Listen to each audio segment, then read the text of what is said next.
Internship University, World Education Policy. It is my great honor and privilege to welcome all of you today to our World Youth Skills Day 2026. It's a global celebration. Today we gather under the theme Skills for a Shared Future, a theme that reminds us that the future is not something that simply happens to us. It is something we create together. We live in a world of extraordinary change every day that we open our eyes. Something has become obsolete and something is absolutely new. Technology is transforming industries. Artificial intelligence is reshaping how we lead work and how we lead our life. How many of you have met someone that says, my best friend is Claude, or my best friend is Chat? Things have definitely changed. New careers are emerging while others evolve before our very own eyes. In this rapidly changing environment, every day, skills need to be updated. We need to be upskilling, reskilling. Everything has become very, very important, but most importantly, opportunities abound. Skills are much more than just employment. Skills create confidence, they create dignity, create leadership, create pathways to innovation, entrepreneurship, and social impact. Most importantly, these skills empower young adults to become the architects of their future, but also our future. Today, we are joined by an exceptional group of educators, policymakers, youth leaders, diplomats, entrepreneurs, advocates, and global change makers.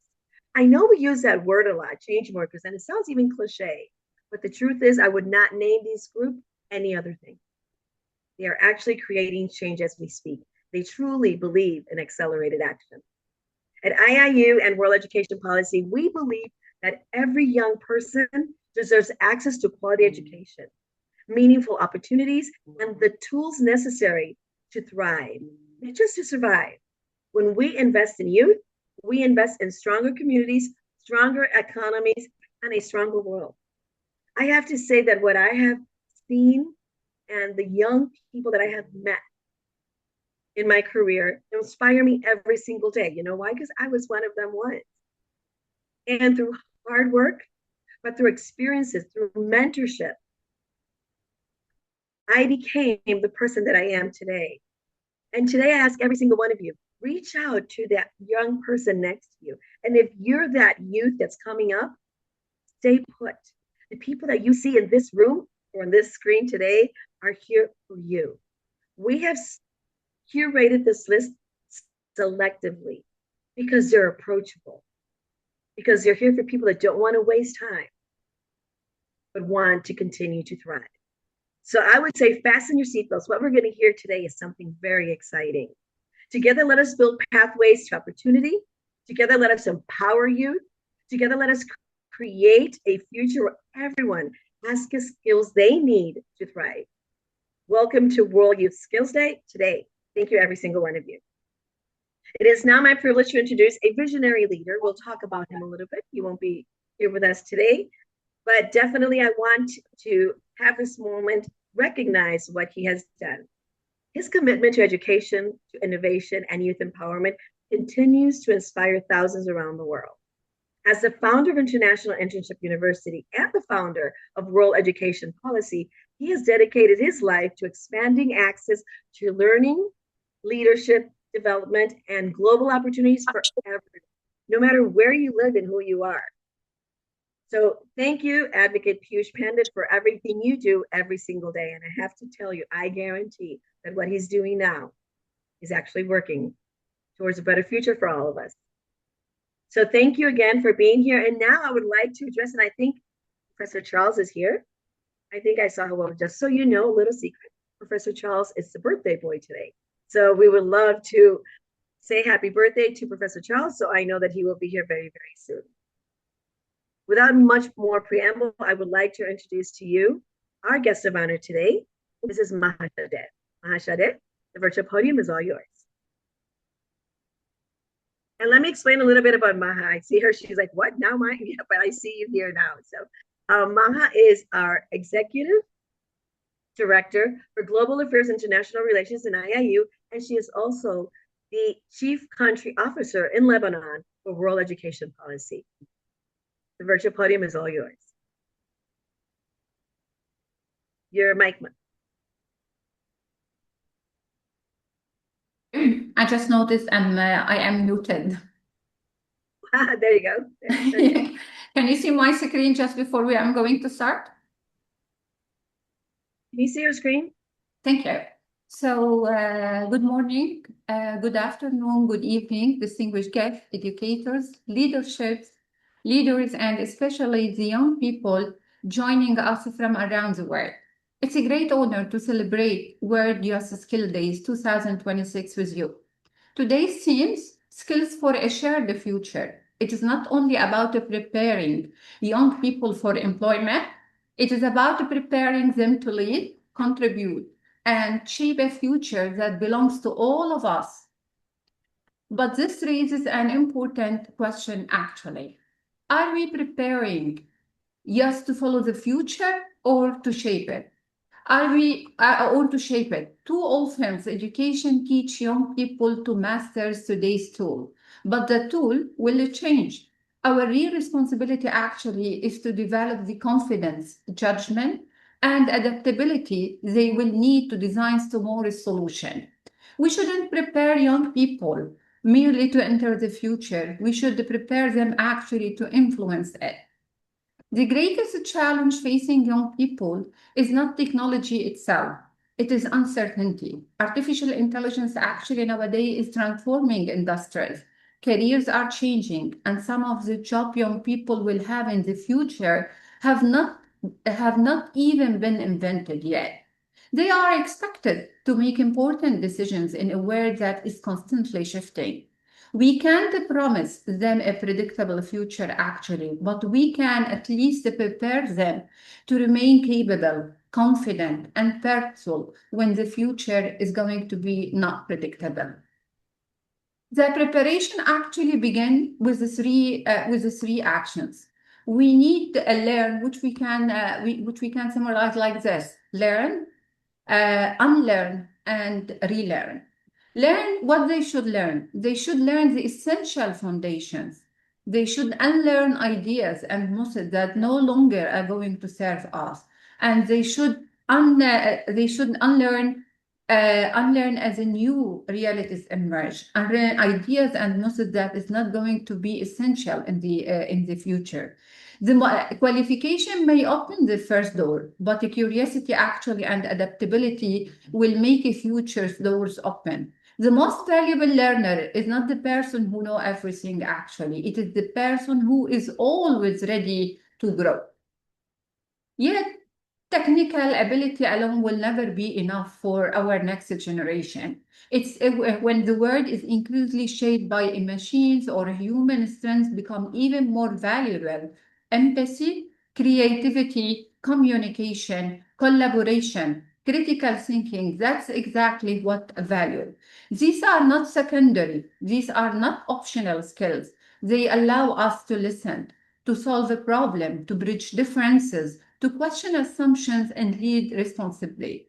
Technology may change how we work, but sure, our humanity is going to determine why we work and whom our progress will serve. This is why we must choose wisdom over tools. Artificial intelligence and digital technology can expand access, improve learning, and create extraordinary opportunities. But power without responsibility can also spread misinformation, can also reinforce bias and deepen inequality. So that's why we must teach young people not only what technology can do, but what it should do. The futures need more than skilled technology users. It needs ethical thinkers who are going to understand that innovation shouldn't replace a humanity, it should improve a human life.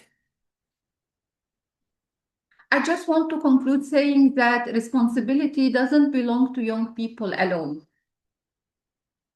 Governments, school, university, business, and international organization must create an inclusive pathway from education to distant work because talent is everywhere, but opportunity is not.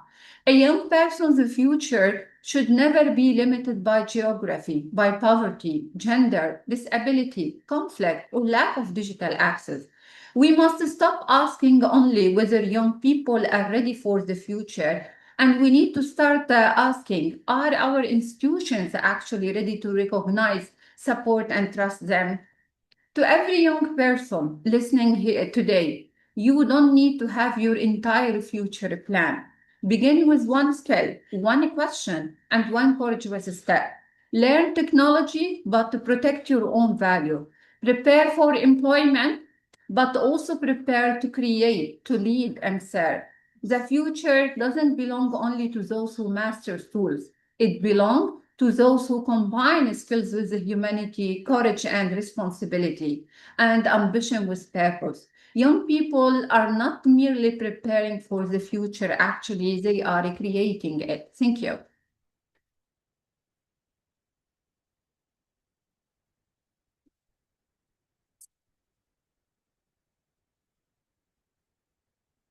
Thank you. I think Miss Virginia lost her connection. Yes, Virginia? Okay. Miss Virginia is having a technical issues here. I was about to introduce Mr. Charles. Yes, Virginia.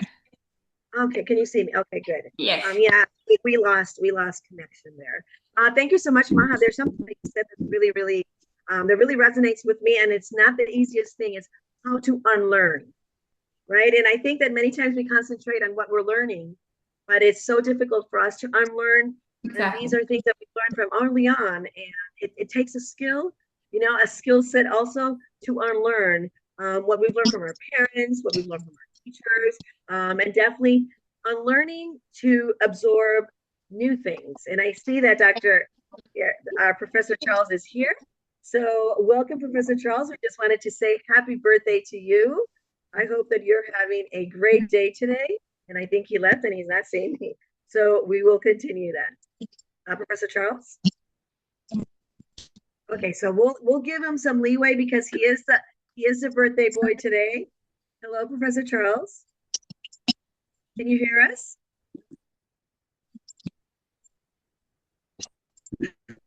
So I am going to introduce you now, Professor.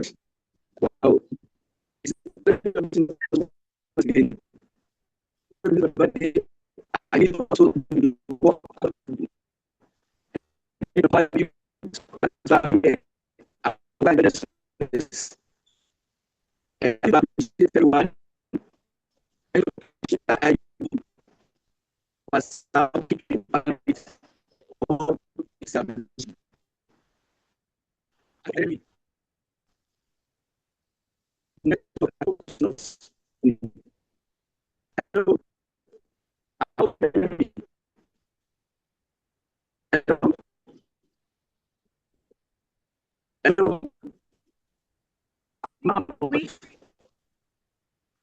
hear Professor Charles correctly.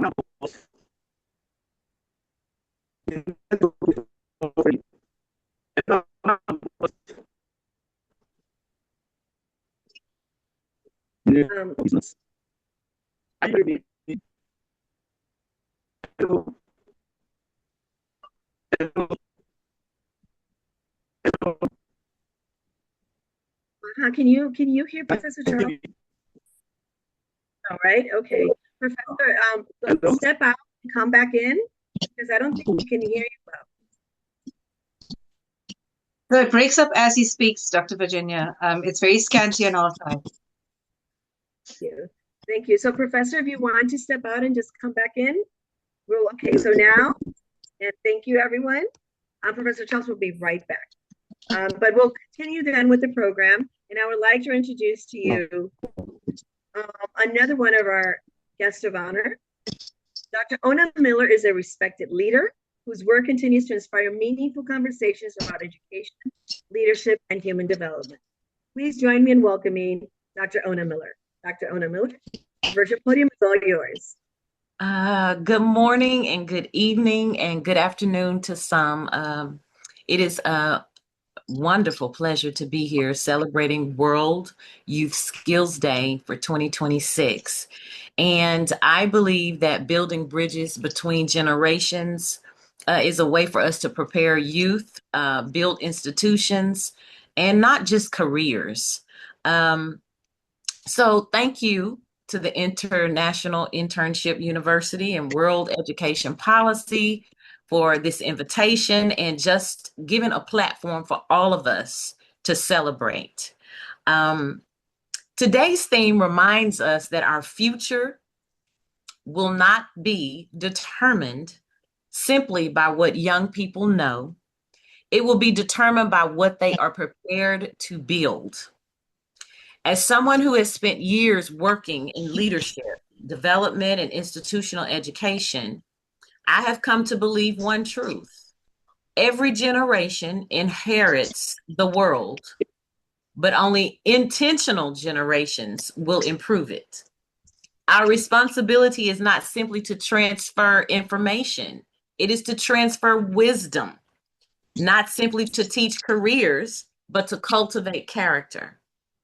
Not simply to prepare employees, but to develop ethical leaders who will build institutions that outlive them. Today's youth are entering a world filled with artificial intelligence, as many of us have known and experienced, rapid technology change, economic uncertainty, and global challenges unlike any previous generation has experienced. Yet there is something very different, and every generation still needs the technology, and it can never be replaced.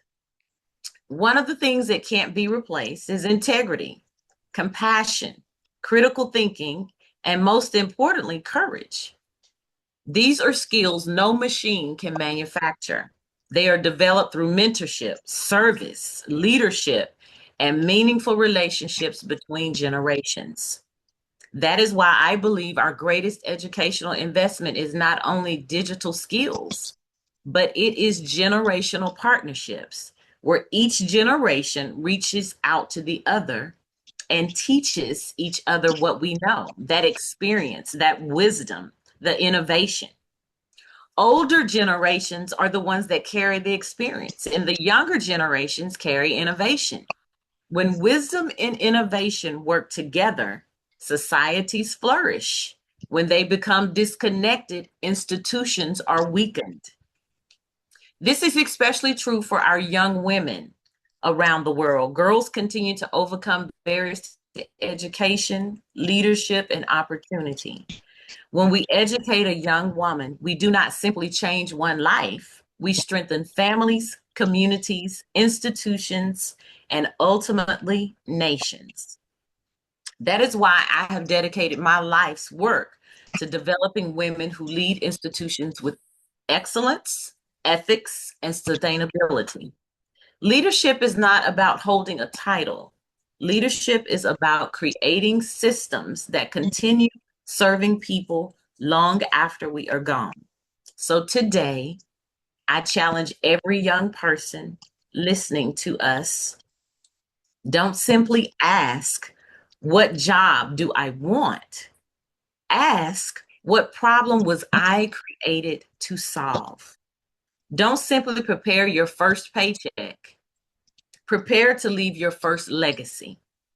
Develop skills that create opportunity. Develop character that earns trust. Develop leadership that inspires others. Build institutions that future generations will be proud to inherit. Because the greatest inheritance that we can leave our children is not wealth. It is a world with stronger institutions than the ones that we have inherited.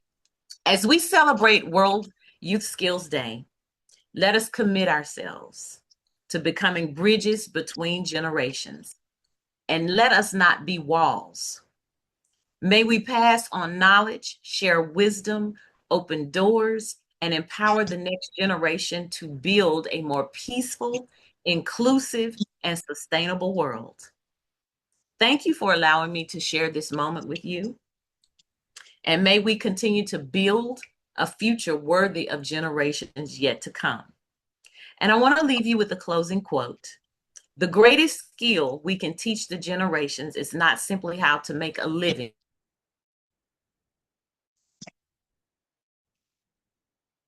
Thank you. You know, thank you so much, Dr. Ona Miller.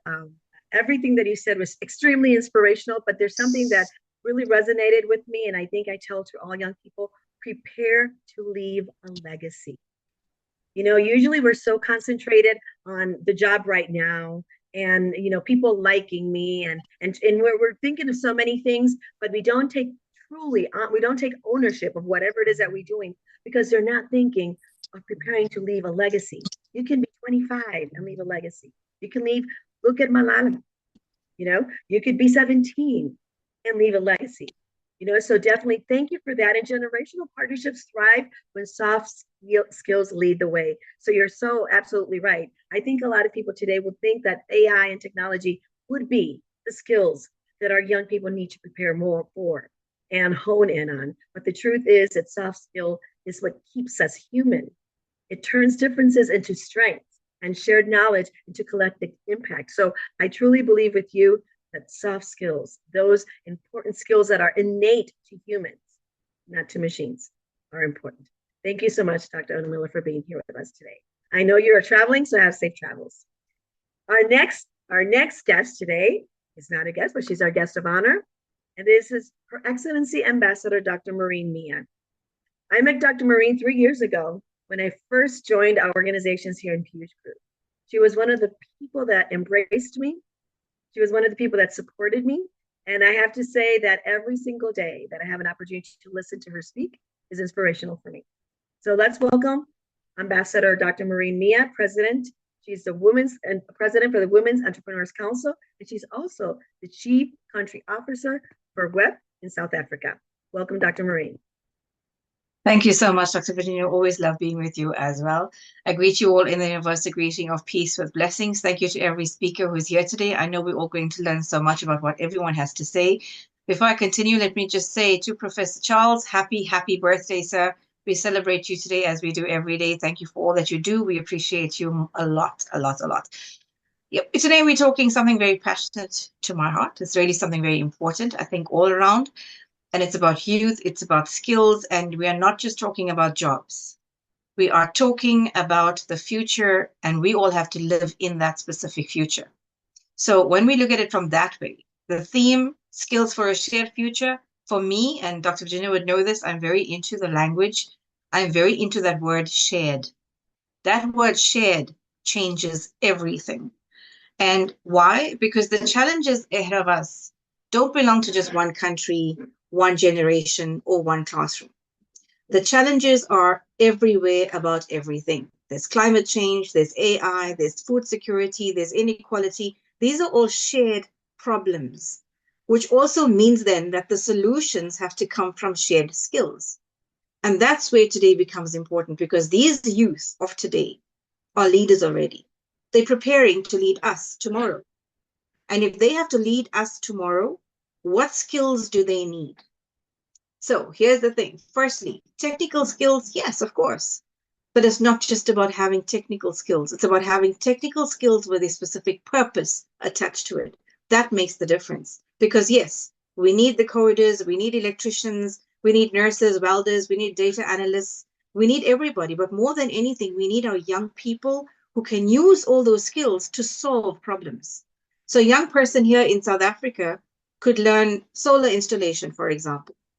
But they're not just building a specific job or fulfilling a job. They're actually building. They're building energy access for their community. A young person may learn AI. They're not just going to be learning a tool. They're learning how to use that responsibly so it serves people. So the purpose behind their technical skill is what must be the drive for our youth.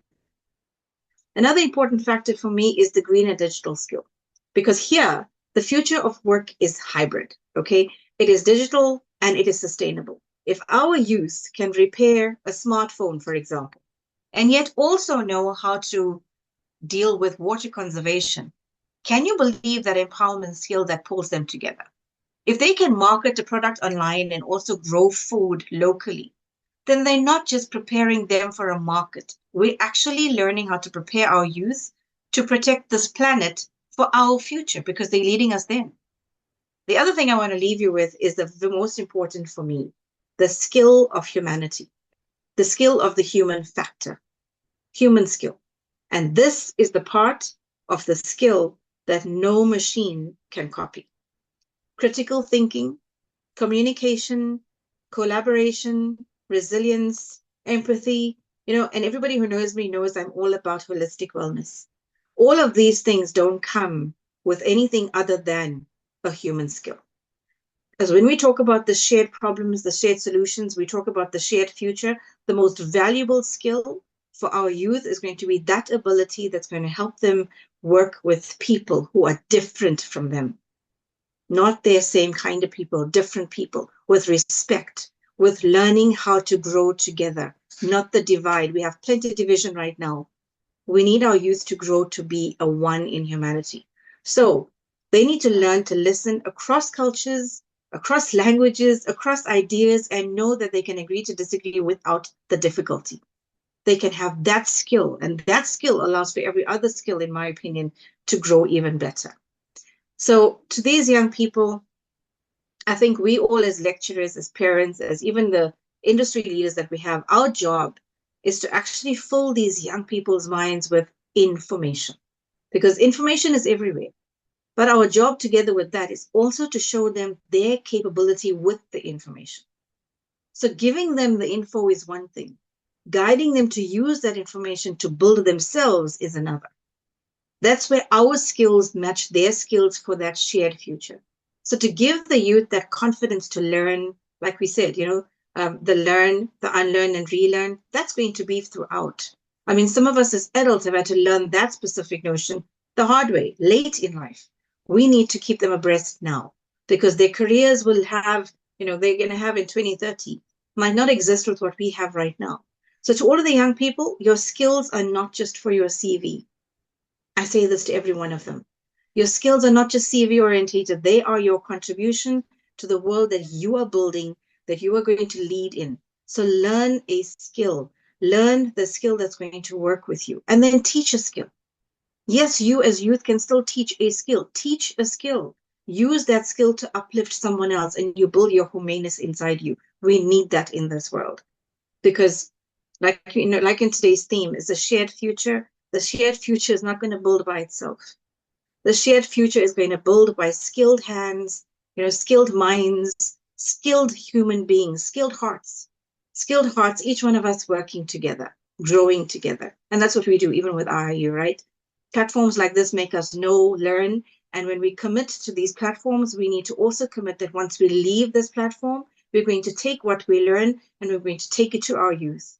Take it to your communities, your societies, your religious spaces. Take it to uplift those youth and make the differences there. So it's not just about talking, it's about action. It's about taking that skill to make it work. So we don't want to leave anyone behind, and I don't want to take about more time, but thank you so much for having me. And for me, it's just about everything to do with our people is about rising. And when one young person is going to rise with the right skill, I just know every one of us will rise with them. Thank you so much for having me again. And again, Professor Charles, happy birthday to you. Thanks, Dr. Virginia. Lovely being here. Thank you. Thank you so much. I'm still waiting for Professor Charles to come back so we can actually listen to him properly, but we'll continue on until he returns. Thank you so much, Dr. Maureen. And you said something so beautiful, a skilled heart, right? And I think that we talk about so many skills, but it's really us putting ourselves in that situation to learn, but most importantly, to share. And definitely the future of work is hybrid, but the future of leadership is deeply human, will always be human. And as leaders, we'll continue to lead everywhere we go. Because technology may accelerate work, but human skills gives it meaning, purpose, and direction. And this is something definitely that we can pass on to the future generations. Thank you so much, Dr. Maureen. Our next guest of honor is a dynamic mentor. She's a youth coach and a motivational speaker committed to helping young people discover their purpose and their fullest potential. Let's welcome Sasha Kaluri, all the way from Australia. Sasha, the virtual podium is all yours. Hi, everyone. Thank you so much for having me one more time. I really, really appreciate it. I've been working with young people for the past 27 years, and I've run a variety of different programs with young people. I wanted to tell you about a specific two programs that I've run for young people that's quite innovative, and it's something that you guys can all take away with you and potentially use. So I work with a lot of at-risk young people. So this would mean young people that have committed crimes, not found their place, they're not engaged in school, they're not working well with authorities. And so this is about how to make sure that we get them back into school and working well with young people, with back in society. So what I did was I found that I was working with a group of boys, and this particular group of boys had an interest in mechanics. So what I did was I started working with one of our institutions that teaches young people to do mechanic work. And I knew that these boys weren't ready to actually go to school and do that. So I connected with the Ford Motor Company, and I connected with the Holden Motor Company, and both of those companies gave me a complete V8 engine, which is like this. It was a big, massive engine. They gave me this V8 engine, and that had never been in a car. And what I did was I got 10 boys, and then each week I would and we actually, because these boys, they didn't have any transport or anything like that. So what I did was we would get a bus and a bus driver, like a minivan, and we'd get the students, we'd pick them up from school, and that was the only way that we could guarantee that they would actually turn up. We'd pick them up, then we'd take them over to the TAFE and they would donate the space. And then over the course of 10 weeks for 2 hours every week, they would pull apart the engine, and we'd have two groups. One would be pulling apart a Ford V8 engine. Now, I'm not sure if anyone knows this, but when you're doing an apprenticeship in motor vehicles, it's very rare. You don't get to work with a V8 engine until later on in your apprenticeship. So they were very lucky to be doing this. And they pulled apart the engine and they put it back together. And so you'd have one group working with Ford, one group working with Holden, and they were able to see the difference in the V8 engines. I also connected with the police system here, and then the police system would actually I worked really hard to get somebody that was really, really good and connected, and they would come along. We'd get a new police officer that would come along every week that would get a part of this and work with them. And that's how we built up a mentoring system between the police, building good relationships with the boys, and also the mechanics that were working on that. And we would run that every single term, and we would run 4 groups of 10 per year. So we run that for a total of 13 years. And the number of kids that have come off the streets and now gone into mechanics is like unprecedented. And they've gone through this and they've connected with police. And some of them have even not necessarily gone into police work, but they've actually gone into youth work. So they've done that. Then from there, what I did was one of the parts of the program, we would give them overalls and boots so that they would have their own safety equipment. This was all about making sure that we connected with them, and we raised the funds for them to be able to do that. And then, which was very different because it was all in-kind support. So it wasn't like we were getting anything from anybody, that we were always getting everything donated, which was very difficult because the program ran on barely any money. So then what would happen, we'd also, each week I would feed the kids. So when they would get there, they would make sure that there was a simple meal for them, maybe a burger, a drink, something like that. And then what would happen is I had one young student that was very, very close to going to a juvenile detention centre. But he was loving food, and he was always talking to me, and he was saying, I want to cook this and I want to learn to cook that. And I love to cook. So we would have these great discussions. And then what I did was I said to him, what if I took this model and I did the same model, but instead of doing it with cars, I actually did it with food. And so what we did was there was a local cafe that was part of a library. It was a council library, and that cafe would shut at 4 o'clock. I then turned that cafe in.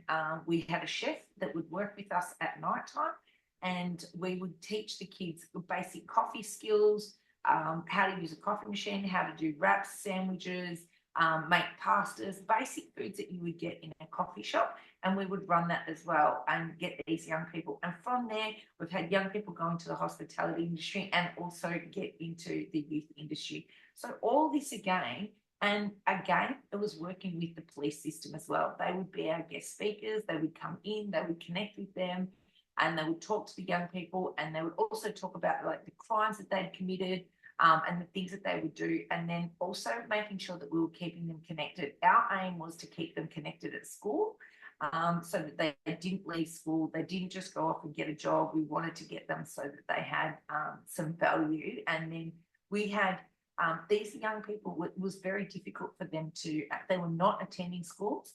But the most incredible part about this was that they would attend school the day that my program was on, and that so that they knew I would pick them up from school.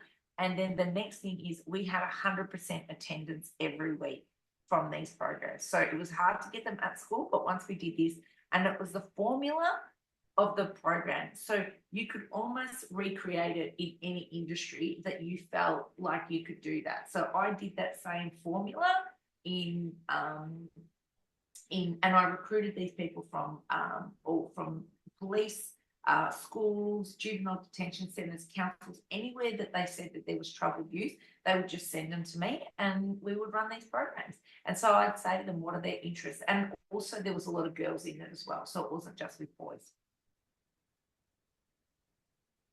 Wonderful. Thank you. Let's see. Thank you so much. And something that I really love about your contribution in every one of our events is that you speak about real life cases, right? And you tell us what you're doing. And I have to say that, hands-on experience and apprenticeship remain amongst the most powerful pathways to learn anything. So I love that you bring that to us, because education teaches what is possible, but experience teaches us how to make it happen.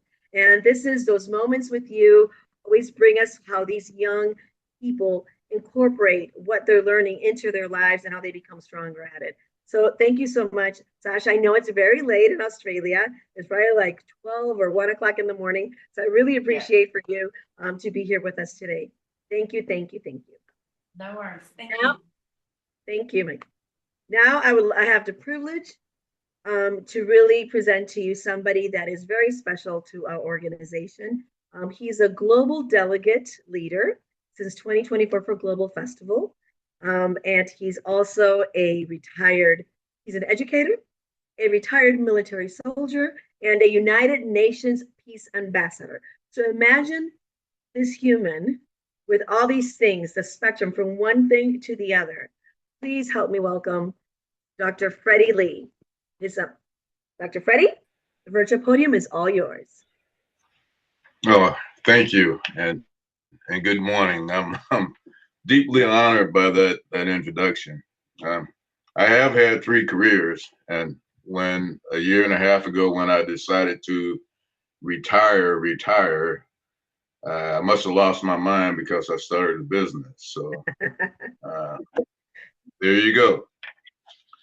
So good morning to everybody, especially to the youth. The one thing that I've noticed today is that there's a common theme with all the speakers. Now, I was very impressed by Maha and her presentation. First and foremost, because she stole all of my thunder, because everything she said, I was going to say in my speech.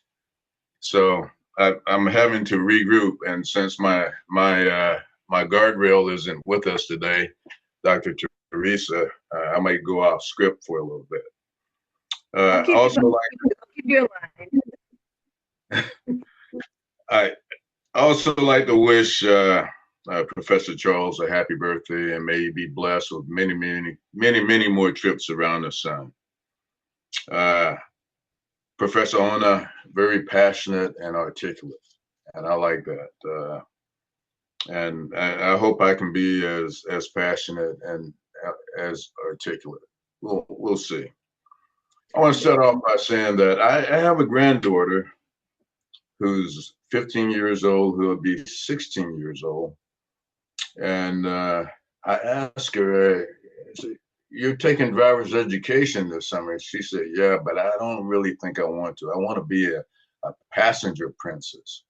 Now, I've never heard that before. A passenger princess.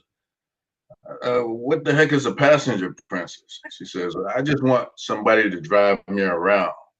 And I'm like, oh man, I never heard of that. But there's something good about somebody driving you around. But she's a pretty smart girl.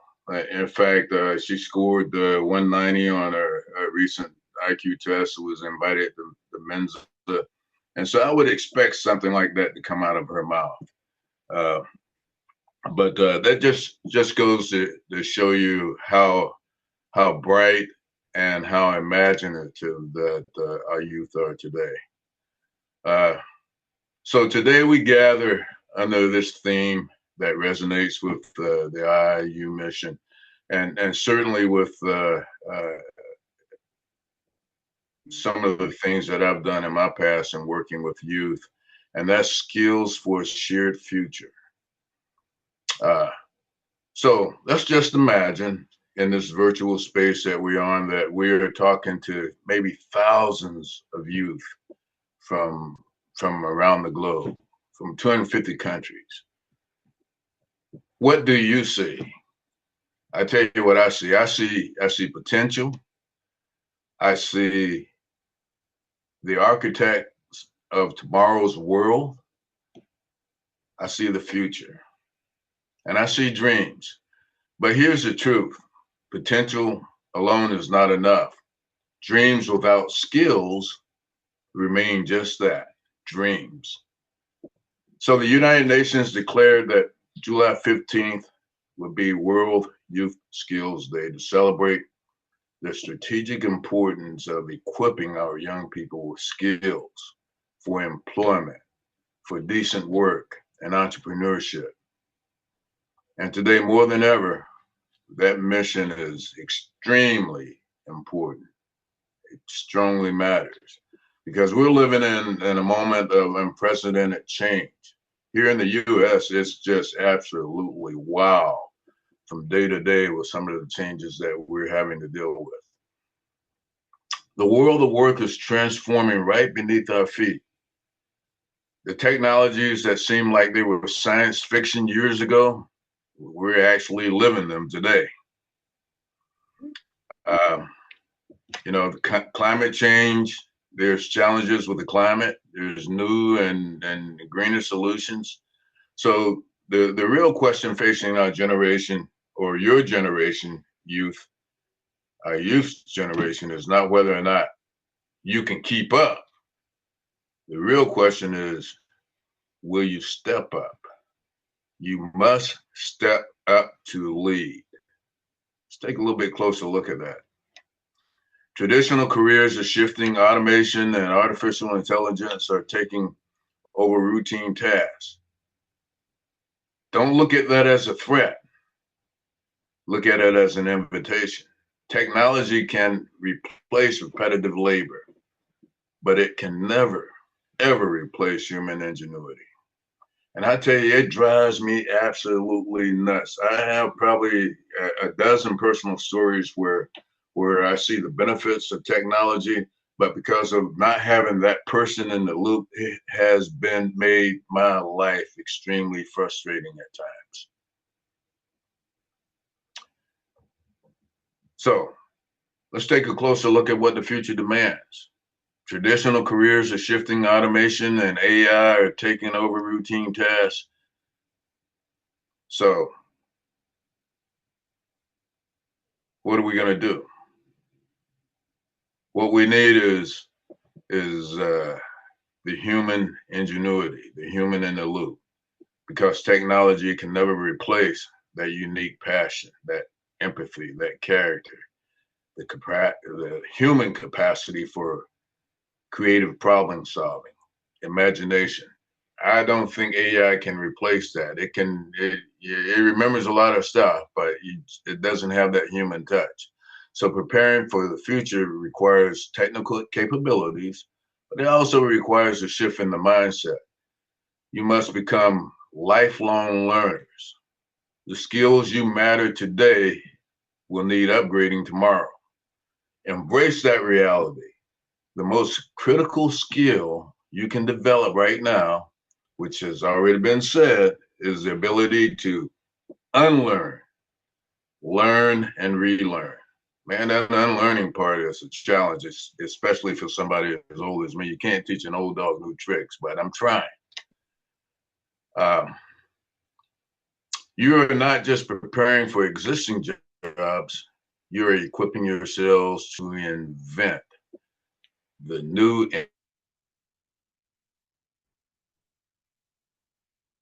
industries of tomorrow. So, in order to build a shared future, we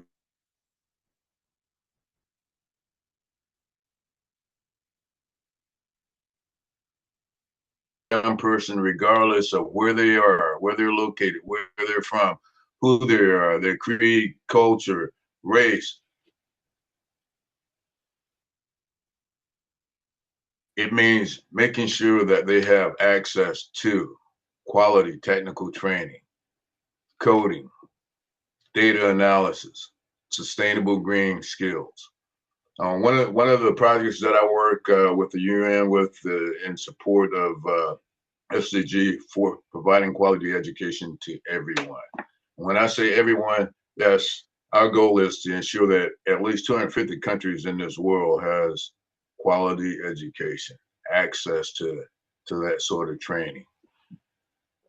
Secondly, we must build pathways to decent work. Education without opportunity is a broken promise. We need institutional pipelines like those championed by IEIU and the World Education Policy that connect classrooms with directly to internships, meaningful mentorships, and sustainable careers.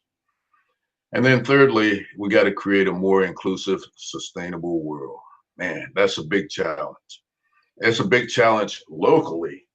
Just think about trying to do it globally. Skills should not be a luxury for the privileged few. We live in a world of have versus have-nots, and there seems to be a whole lot more have-nots than haves. But the true progress only happens when the most marginalized folks, the most marginalized young voices are given the tools to succeed.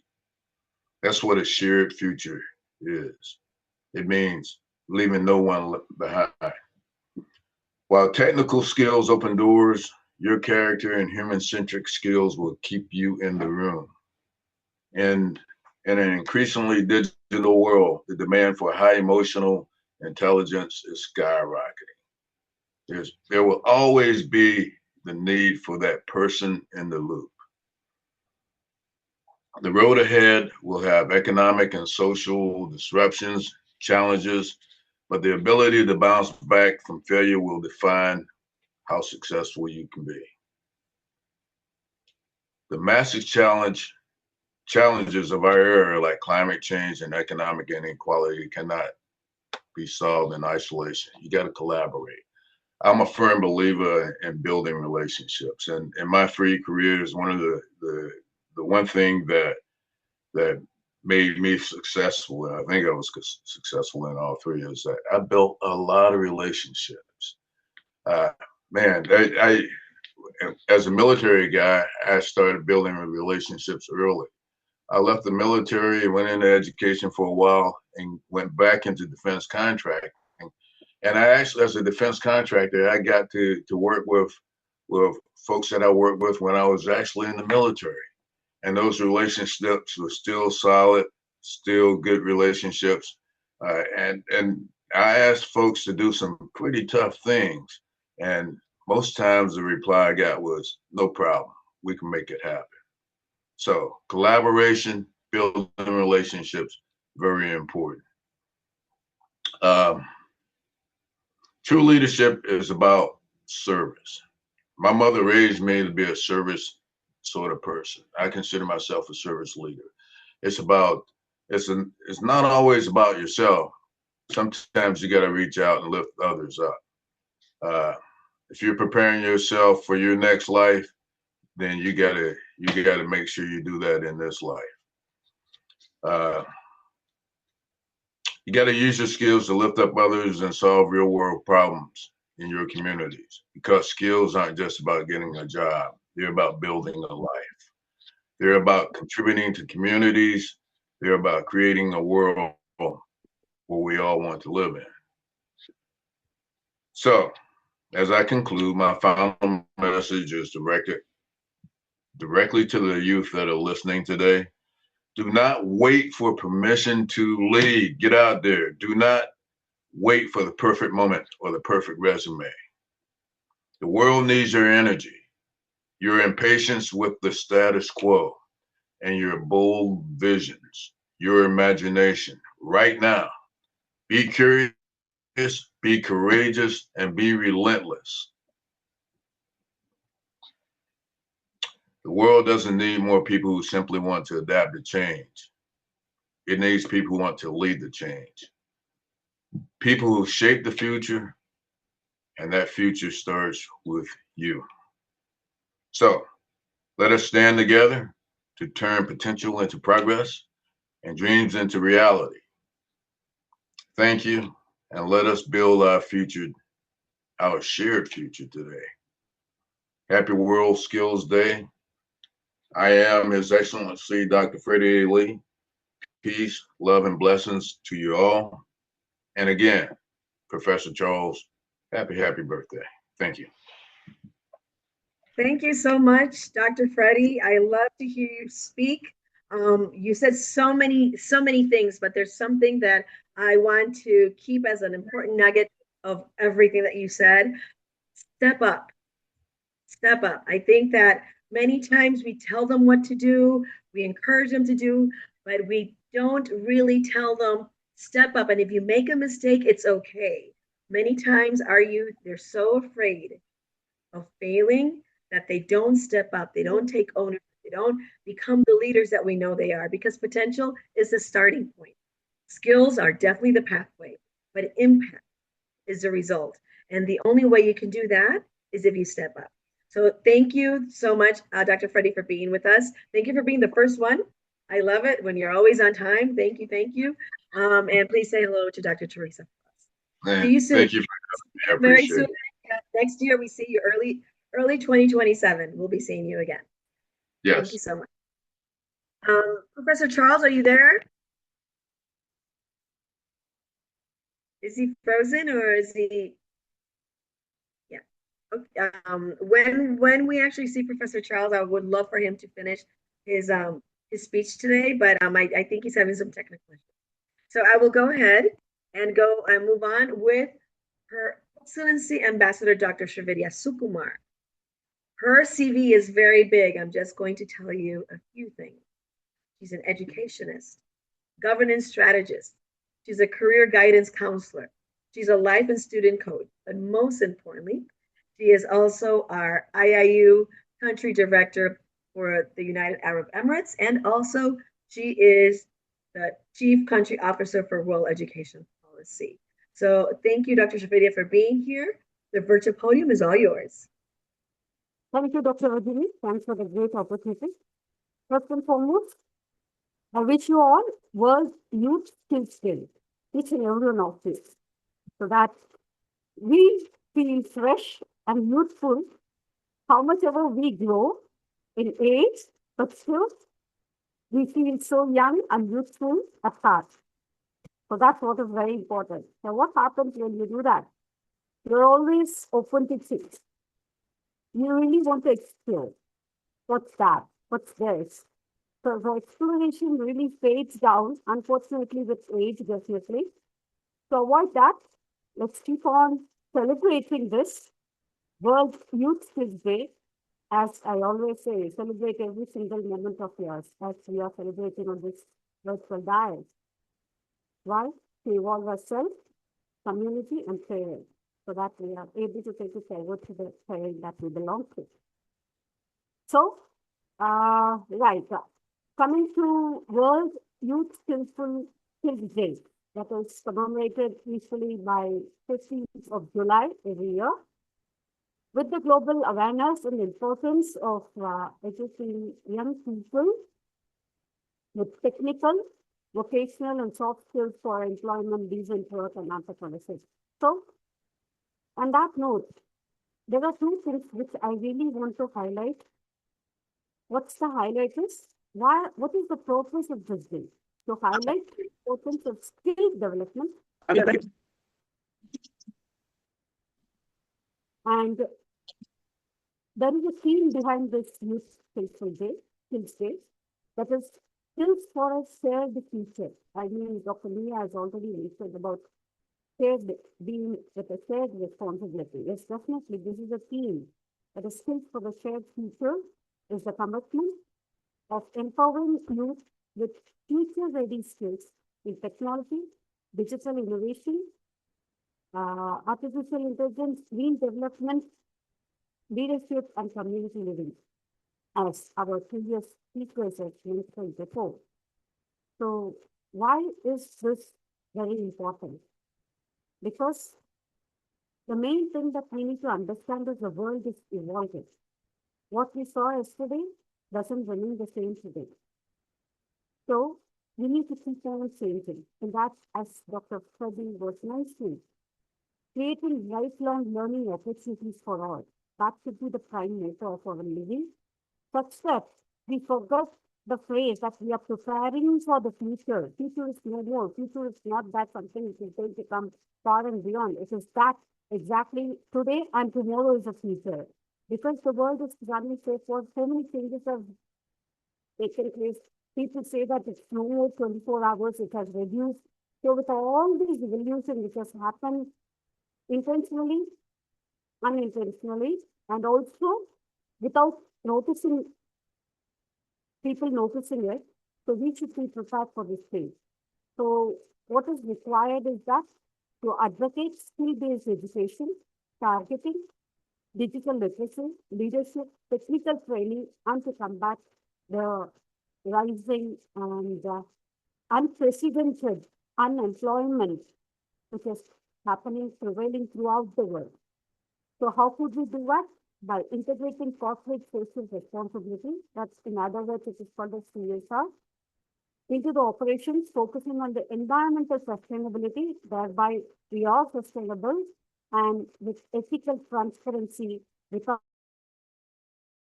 forgetting our values. So this is what the future leaders are to be focused on or to keep in mind. So before going ahead, please allow me to share my screen. I've got a presentation made exactly what this day is all about. So if it's visible, if I'm going to take a little longer, Dr. Virginia will come back to me definitely on this. But I know that she can understand how passionate each and every one of us today gathered on this platform. So she will definitely allow me, I think so. So thank you. So this World Youth Skills Day is celebrated every year on 15 July to highlight the importance of skill development for young people. And it promotes vocational training, practical education, career skills to help youth find jobs, succeed in the workplace for a decent work, and build a better future. So, you heard that. Skills for a shared future. In that case, what should be done? This question was raised by Dr. Shhadeh himself on this platform. So, what should be done? That's what we are going to focus on. Navigating the global shift from theoretical degrees to dynamic employability, such that the youth are assured of a future for them from the present. They are able to relate the past, live in the present, treat it as a present, treat present as a gift, as a present from God himself, and prepare them for the future that is not very distant. So a degree grants a qualification, it starts from here, but a skill secures a job for them. So on this World Youth Skills Day, let's commit to equipping young people with competencies of changing the world required so that they can help build a better tomorrow for all. This was told by your Secretary himself. So moving ahead, what are the different applications that we need to consider when we are going to think about this change that we are bringing? That is, change is not something which is going to happen and we are going to watch. It's always said that be the change that you wish to see in the society. So being the change, what we need to do is definitely AI automation is the base thing.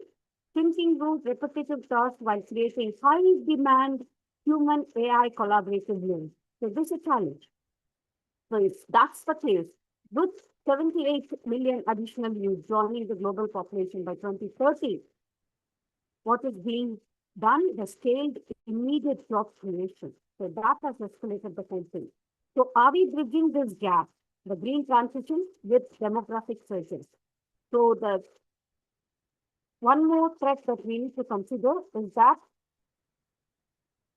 the green transition insists which cannot be compromised, that is a climatic change initiative driving an urgent widespread need for green skills in the modern infrastructure and renewable energy with economic volatility and with the rapid macroeconomic shift demanding continuous workforce upskilling and agility over static lifelong careers. Sorry, I was disturbed by a phone call. Sorry about that.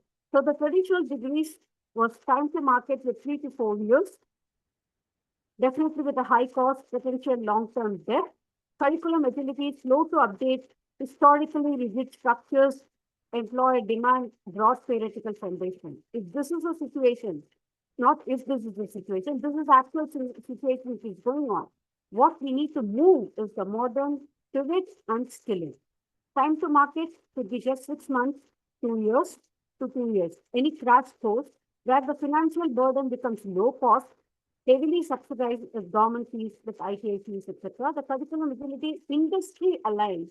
So we are bridging the gap. We need to bridge the gap between academia and the corporate world.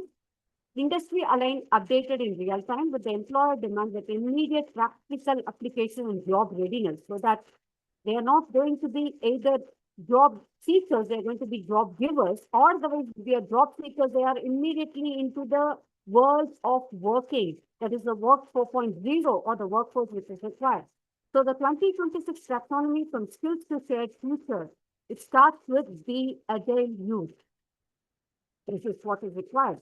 So what it say is that the ring one is digital and AI fluency, which you cannot compromise on with prompt engineering, data annotation, cybersecurity, and human AI collaboration. With ring two, it is technical and vocational education that is pivot, that is industry-oriented 4.0 into the manufacturing, smart infrastructure, etc., renewable energy installation, anything that we can think about that is to your DNA. That is ring three is the human and socio-economic, social-emotional competencies, anything related to government, policy-driven, or any changes that you really want to bring, even politics, even into the government that you can think about and you can start working on. So in that case, the AI reality with 40% of the employers in manufacturing and finance side state shortages as a primary barrier to ADA adoption. So in that case, the threat is the routine automation. So AI is aggressively automating routine, repetitive tasks, heavily impacting educated youth seeking entry-level, high-skill occupations in high-income nations. But the opportunity is hybrid roles. Thanks to Dr. Virginia, who has mentioned it before, the future belongs to those technical traits of digital fluency, as a plumber equipped with a smart water metering knowledge, or an electrician trained with AI-optimized solar grid installation is what is required for the future. Or we are talking about the future space or the green space. So if you're going to visualize through corporate lens, aligning scenes are with Gen Z demands. The company requires talent driven by purpose, whereas the youth expect clear vision beyond corporate rhetoric. The company needs diverse sustainability mind workforces, whereas the youth demand measurable, eco-friendly, and inclusive practices, where the company benefits from the strong local roots in the community trust. The prioritizing investment is immediate environmental observation, looking for people to trust in them, to invest in them, and to invest in those skills. Where the company gain employee loyalty and sustain high performance, whereas the seek youth, what they require is to seek genuine work-life balance and personal development so that they can keep on creating lifelong opportunities for all and they can keep the work-life balance through and through. So if we are going to do that, how could we approach it or how could we analysis is that with the Trojan horse, using physical engagement and sports to capture attention and build community, soft skills for fostering transferable socio-economic competencies such as leadership, teamwork, and time management, with hard skills and employability seemingly funneling youth to IT training, CV training, and entrepreneurship programs, etc. With the case studies, some of the things that we can take from sports to skills pipeline, that's exactly in trying to give office from rugby, Rwanda, pitch to office, and the generation of sports with Tunisia. And currently, we cannot miss the World Cup, the current FIFA World Cup, which is going on. So that youth can think about those things in visualizing how to monetize the present day of living to not waiting for the future to come. So in that case, relating to the Indian skill ecosystem, the national umbrella of Skill India program, SIP, or the next generation focus, or state level Telangana focus, state level Andhra Pradesh keeping in focus. All these are examples that they can think about. They can take instances and they can join these groups and immediately get into the action force. They do not wait for the opportunity to come and knock at the door. These are the opportunities that they can take up and start working. Whether it is for classroom execution, for the executors, what we need to think about is the mentoring, creating volunteering opportunities for students, commemorating or patronizing student-led seminars that they work with collaboratively for problem solving, gamification, and model UN systems, etc. So that their voices need not be, they need not wait for the voices to be heard sometime later. They can start working it from today, this moment. So that's how we are here. And I will conclude before with one solid proof, which I really want to dedicate for the youth skills on this day especially. So the shared blueprint of global skilling is the integrated circuit.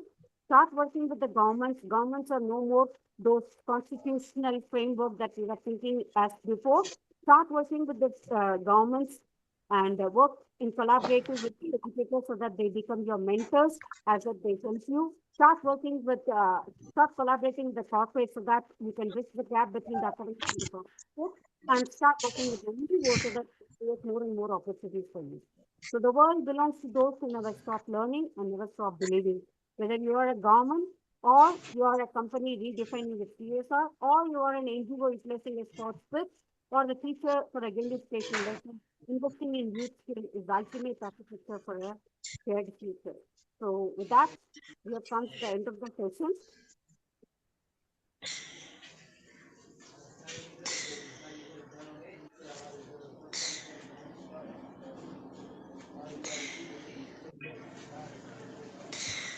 So much, Ambassador, Her Excellency Dr. Shravidya Sukumar, who I have to say is a huge pillar here in IIU. And I'm always so grateful that you take such time to create powerful presentations that explain everything. Actually, I didn't have to worry today. I knew that you would explain exactly what World Skills Day is today. But I wanted to say some things that I captured from your entire presentation.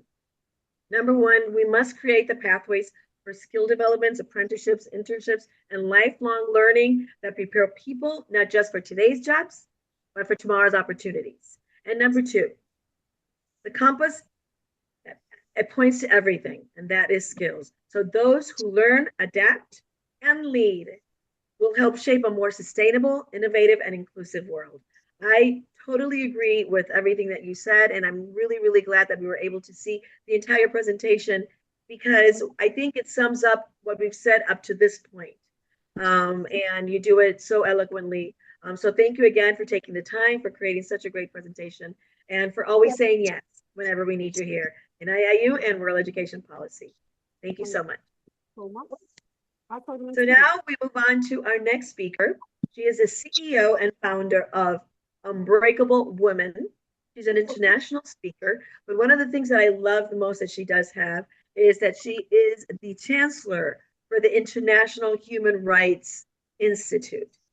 So please help me welcome to the virtual podium, Ambassador Jeanette Mata. Global platform for education leaders. How are you, everyone? I'm so glad to be here with all of you, and especially to all the youth around the world that are listening to us, that have taken the time to join us today, because this conversation is about you and for you. We are all here gathering together to put our thoughts and our skills together, but for you, with you in mind. I want to bring something, if I may, here. Let me share the screen real quick. Okay. Can you see it? Can you see it? Okay, perfect.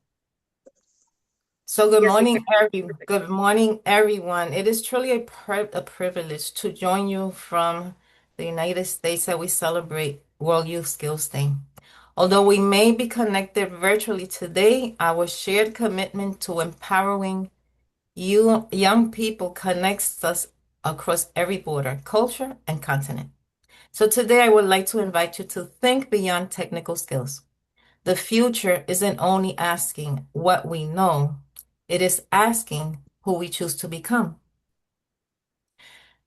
Every generation inherits the world, but this generation has something unique. We are growing up in a time of extraordinary change. The future is not waiting for us to be ready. It is already here. Our responsibility is to prepare ourselves, not only with knowledge, but with character, resilience, and purpose. We often hear that the world needs more talent, but I believe that the world already. Okay. Can you hear me? We can hear you. We can hear you. Sorry. Oh, okay. So we often hear that the world needs more talent. I believe the world is already full of talented people. What we truly need are leaders with integrity, compassion. There's someone. One second. One second. Please, can everybody mute your, can everybody mute right now their microphones? Let's So wait if I because I will have 1,000. I don't know when it's going to be. It's calling from Professor Charles. I'm not sure whether he knows that he's actually on. Okay. I just want to make sure you hear me. Okay. yes, we can. Go ahead. Okay. So what we truly need are leaders with integrity, compassion, empathy, and the courage to do what is right. Those are the qualities that transform societies and leave a lasting legacy. Education prepares us for employment. Character prepares us for leadership. Critical thinking, emotional intelligence, ethical decision-making, communication, and respect for others are the skills that build not only successful careers, but stronger communities and stronger nations. Artificial intelligence is changing the world at an incredible speed, but no machine will ever replace kindness. No algorithm will ever replace compassion. No technology will ever replace the human ability to inspire hope. Technology should always amplify our humanity, but not replace it.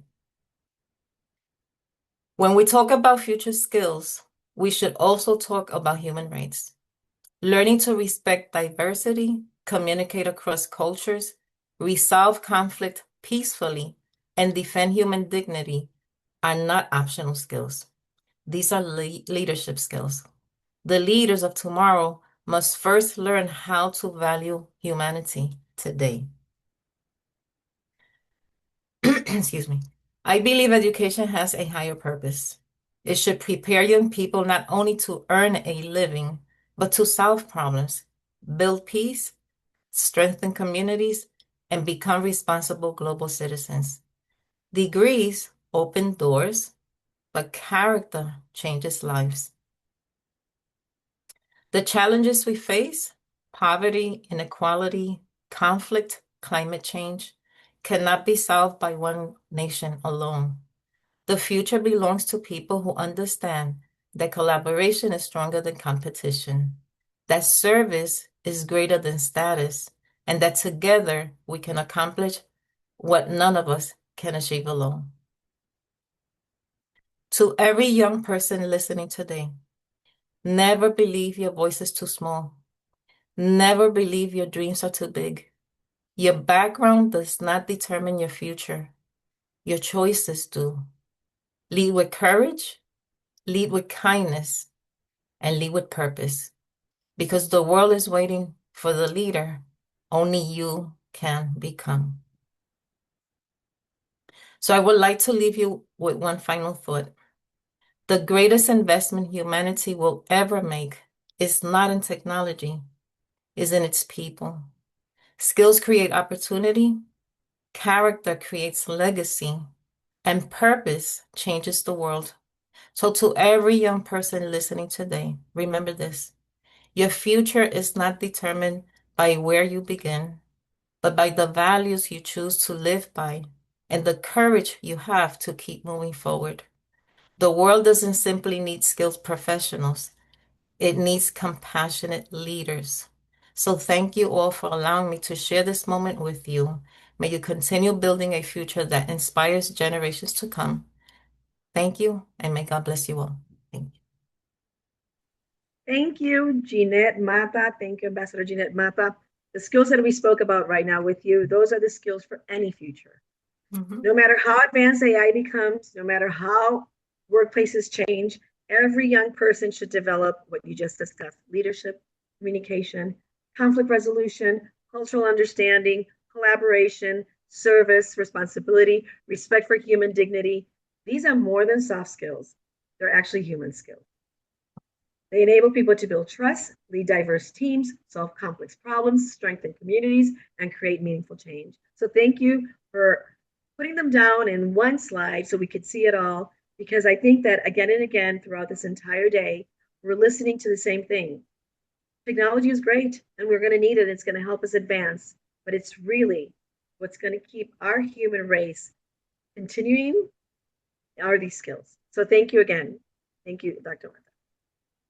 So now, one of our gratitude messages can always be is really investing in our young leaders. Our first youth leadership spotlight features a remarkable young woman already making an impact. Please welcome Ambassador Azra Mia. She's the face of South Africa High Schools 2026-2027, and she's also part of our Youth Council.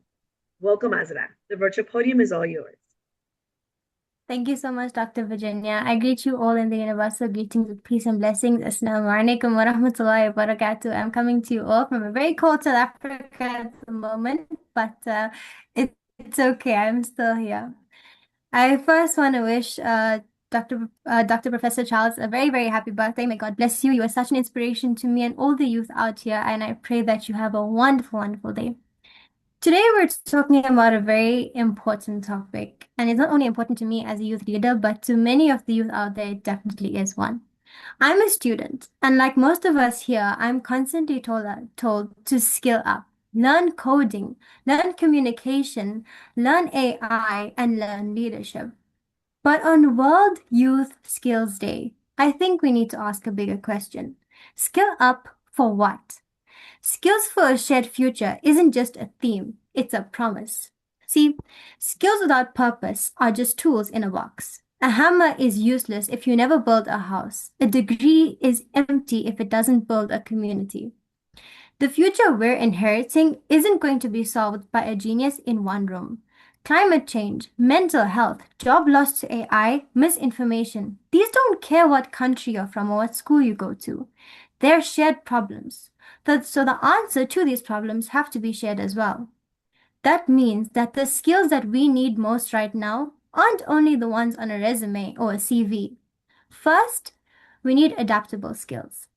The jobs our parents had won't exist for us. The technology we learn today can be outdated in like 3 years. So we need to get comfortable with learning, unlearning, and relearning. Curiosity is a skill. Resilience is a skill. Second, we need human skills.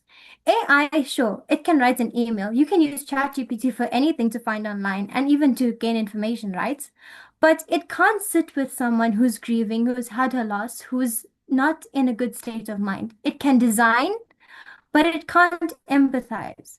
In the world of screens, the ability to listen, to collaborate across differences, to lead with kindness, that is very much rare, but it's valuable. And that's what makes a future worth sharing.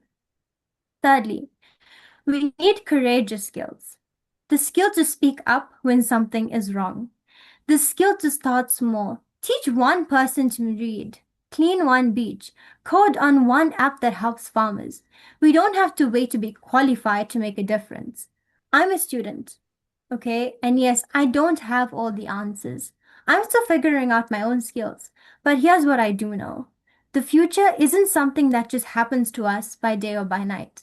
It's something that we build together as one, with the skills we choose to learn today. So let's just not skill up for ourselves. Let's skill up for the person next to us, for the generation that comes after us as a youth, for a shared future that none of us can build alone. Because when we share our skills, we don't just get better jobs, but we get a better world. Thank you so much to IIU for having me. It's always a pleasure of being here with everyone here as well. And thank you so much for having me here today. Barakallah feek. Thank you. Wow, thank you so much. You know, you said something that was really, really important, Ambassador Azra, and it's adaptability. You know, I think that we haven't really heard very much about this, but actually it is probably the most important thing we're going to need going forward. It's not about abandoning your values, it's about adjusting your approach while staying true to your purpose. And I think that young people need to understand this. There's the willingness to embrace new ideas, acquire new skills, collaborate across generations, but find opportunities in these changing circumstances without giving up who you are and your values. And that can be very difficult sometimes. The most successful people of the future will not necessarily be those who know the most today, but those who are willing and able to keep learning tomorrow. So thank you again, Ambassador Azra, so young. And definitely, if there's something that everybody can take from them, is that we need to learn to be adaptable. Thank you. And now we would love to start with our global speakers. And I would like to invite, and I hope she's here, Afadil T. Gofhamodimo. Are you here, Afadil? Yes, you are. I see you right there. She is the founder of the Urge Promotions, award-winning poet, author, and youth advocate. I also have to say, she's one of those rising voices here in IIU and in world education policy. Welcome, Afadil. The virtual podium is all yours. Thank you so much, Dr. Virginia, for that warm welcome. And I would like to welcome everyone here in this platform where, as distinguished guests, fellow speakers, educators, youth leaders, partners, and young people, we are joined here from around the world.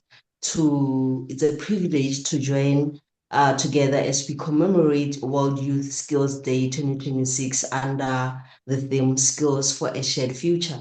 When we speak about the future of work, we often focus on artificial intelligence, digital information, green economies, and emerging technologies.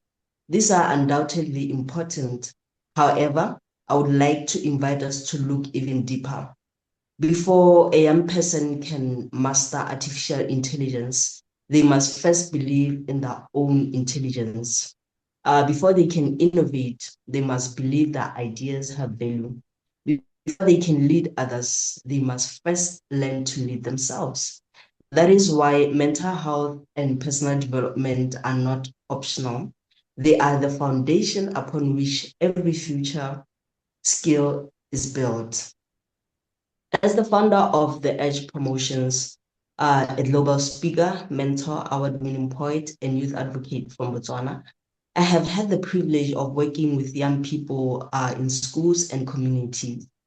In partnership with Visionaries leading publishers, we visit primary schools to provide counseling, mentorship, motivational talks, book reading sessions, and publishing opportunities for Standard 5 and 6 learners.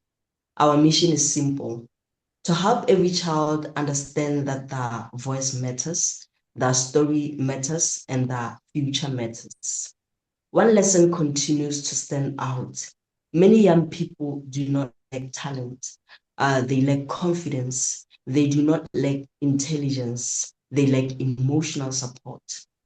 Some carry anxiety, grief, fear, rejection, or self-doubt into their classrooms every day. And These are invisible struggles that affect how they learn, communicate, solve problems, and prepare for the future. If we want to build a workforce ready for tomorrow, we must first build emotionally healthy young people today. Mental health strengthens resilience. It improves decision making. It enhances creativity. It develops emotional intelligence. It enables collaboration. These are the very skills employers across the world are seeking, not only technical competence, but adaptability, empathy, communication, leadership, and problem solving. Personal development complements this journey. It teaches young people discipline, responsibility, and self-awareness, confidence, goal setting, and lifelong learning. It encourages them to see challenges not as barriers, but an opportunity for growth. These qualities empower young people not just to find jobs, but to create opportunities through entrepreneurship, innovation, and community leadership. An inclusive world begins when every young person feels seen, heard, and valued. A sustainable world begins when education develops the whole person, not only the mind, but also the heart and character. As educators, parents, mentors, policymakers, and community leaders, our responsibility extends beyond teaching subjects. We must teach hope. We must teach resilience. We must teach purpose. We must create safe environments where young people can ask questions without fear, express themselves without judgment, and discover their unique strengths. Technology will continue to evolve. The workplace will continue to change, but compassion, integrity, and emotional intelligence, creativity, and ethical leadership will always remain essential in human skills. As Nelson Mandela once reminded us, education is the most powerful weapon which you can use to change the world. I believe that education becomes even more powerful. It nurtures mental well-being, personal growth, and human dignity. Today, I challenge each of us to invest in young people beyond academic qualifications. Let us invest in their confidence. Let us invest in their mental well-being. Let us invest in their leadership. Let us invest in their dreams. Because when we empower young people from within, we prepare them not only for the future of work, but for the future of humanity. Together, we can build pathways to decent work. Together, we can create, innovate, inclusive communities. Together, we can develop leaders who will use their skills to solve global challenges with compassion, innovation, and courage. The future is indeed shared. May we ensure that every young person is equipped not only with the skills to earn a living, but with the resilience, confidence, and purpose to build a better world. When I started, there's a book that I'm working on. It's called How to Monetize as your craft as a poet, because I saw my journey as how I've developed my skills as a poet and turned them into a book to say, I've learned this, I've seen how it works for me as a creative, I've seen how I've managed to make an income out of this. So this is what I'm sharing with young people to say, that to not say there are no jobs, and we can see the economy is changing right now. Things are changing, and we cannot say there are no jobs, but we have to have the skills, strategies that can help us monetize as individual creatives out there. So this is one of the things that we must do as the world, use what we have to empower young people to be able to not just lead, but lead ethically, not just be entrepreneurs, but have that entrepreneurs coming from within them. And thank you so much, Dr. Virginia, for giving me this platform to be able to share my mind. And thank you, everyone, for being present, for sharing your ideas, for sharing your mind in this very prestigious event. Thank you so much. Thank you, Afadil. Completely. Always love to hear you speak, and definitely, I love inviting you, and for you to accept to come see us, because empowering youth from within is probably the key to everything that we're talking about today. And mental well-being is an essential life skill. So I think that we really need to understand how important in this rapidly changing world. Success is not really measured only by what we know or what we can do, but also by how well we manage stress, we navigate uncertainty, we build resilience, and maintain healthy relationships. Most importantly, how we walk into a room. We talked about confidence. How does that happen? Mental well being supports learning, decision making, creativity, productivity, and leadership. I really am happy that you brought this up because many times this is something that we shy away from. And just as we teach literacy, digital skills, and technical competencies, we must also help young people develop emotional awareness, self management, resilience, empathy, and healthy coping strategies. So, because a healthy mind is the foundation upon which all other skills are built. So, Fadil, thank you for bringing this to our attention. When we invest in mental well being, when we invest in our youth, when we invest in how they're coping with the new things that are happening around the world, we will strengthen these individuals, their families, workplaces, and societies. Thank you so much, Fadil, for being with us here today. Next, I would like to introduce to you a young person she's an educator. She's Dr. Krupa Mehta. Dr. Krupa is the liaison for world education policy between India and the United States. She is an educator. She is also a accomplished tenure track professor, and she is in marketing management for over 15 years. So let's welcome to the virtual podium, Dr. Krupa Mehta. The virtual podium is all yours. Thank you so much, Dr. Virginia and Mr. Piyush and all the professors and educators. So many happy returns of the day, Dr. Charles. And this is like International Youth Skill Day 2026.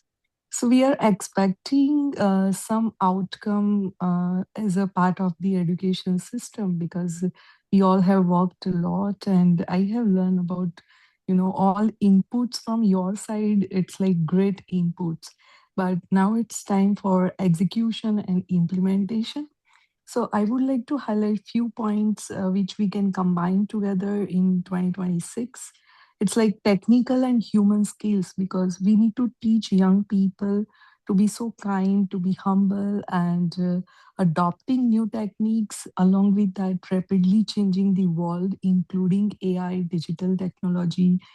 Green jobs are available, and they can become entrepreneur as well. So being that journey, they need to be humble, polite, and kindness.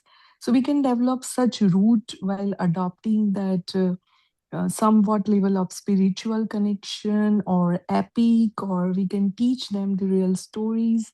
And likewise, we can promote the human skills along with technological interventions. And then we can we can get the outcome of, we can develop the employability along with digital literacy, because AI is like changing anyway, so they can adopt the green skills, because anyhow they need to be, health conscious, they need to adopt some technology, but meanwhile they need to develop the brain as well. They can do some innovation in terms of the green technology, the healthy diet or something like, because so many changes are there in body and in health and day-to-day routine life, so they can intervene into that. Along with that, soft skills, because that is the main thing: how to communicate with the people, how to write the email, how to convey your point in a positive manner. That we need to teach them, along with leadership, adaptability, teamwork. problem solving skills we can also teach them while adopting different case studies and developing the case studies with the real students or young people. Then we can develop such, lifelong learning mindset, which can develop the future of the nation. So this is like stronger collaboration we can do with youth, because while we are involving them in terms of the leadership and other activities, we can automatically develop, they can sustain in the challenging world, and along with that they can develop the great society as well, whenever, like whatever the country is. So this is what we can develop being a educator and being a professor. So youth is like future of each and every countries. So this we can do. Thank you so much, all of you, and really great experience and glad to be part of it. Thank you so much, Dr. Virginia, Piyush, and all the team members. Thank you. Okay, so I have a quick question. Thank you so much, Dr. Krupa. I don't think we were able to see your face. I think somebody else was pinned. Is that fixed? Can you see everybody now, or is Dr. Sumitra still pinned to the screen? Jeanette, can you see everyone now? Yes? Okay, wonderful, wonderful. Thank you so much, Dr. Krupa. Definitely, your experience with teaching and working with young people, and definitely we know that we need to continue to give importance to both things, the technical part, the technology part, the advancement, we're knowing that things become obsolete every single day, but also continue to marry this with the soft skills that we have talked about. But most importantly, knowing that leaders support our younger leaders, and that is key. Thank you again for being here with us today. Now I'd like to welcome, all the way from Bahrain, Dr. Manan Al-Ashkar, Director of Education, Planning, Inclusion, and Digital Technology for World Education Policy. She is an educator and a huge advocate for inclusive education. Please welcome Dr. Al-Ashkar to the virtual podium. Good evening, everyone. Good afternoon, good morning. It depends on the timing. It's my pleasure always again and again to be part of International Internship University summits, webinars in collaboration with WEB. Today I'll try not to take a lot of time, so just let me start directly. I would like to start my presentation with a big question. So if we don't ask ourselves, if not today's youth, then who? If not now, then when? So taking this question into consideration, I would like to start that now it's time to give the youth the chance to do lots of changes, to lead, to take action, to start initiatives, especially that the world has changed. As you all know, technology moves faster than ever. So nowadays we notice that problems are global. We no longer speak about local problems, but now most of the problems are looked at from a global or worldwide perspective. That's why solutions need to be innovative. They need require innovation, critical thinking, collaboration, and as others to repeat, these are the skills that our youth need to be ready for the near future. Let us say it's not that far future. So young people today understand the world better than everyone else. Why? Because youth usually have fresh ideas. They are so creative. They are courageous enough to challenge and to try new initiatives. If we talk about that, like technology or digital world, they have proven that they have better experience than ours. So nowadays we can see that a child who's in grade 1, for example, a student in grade 1 knows a lot of apps and he can access internet.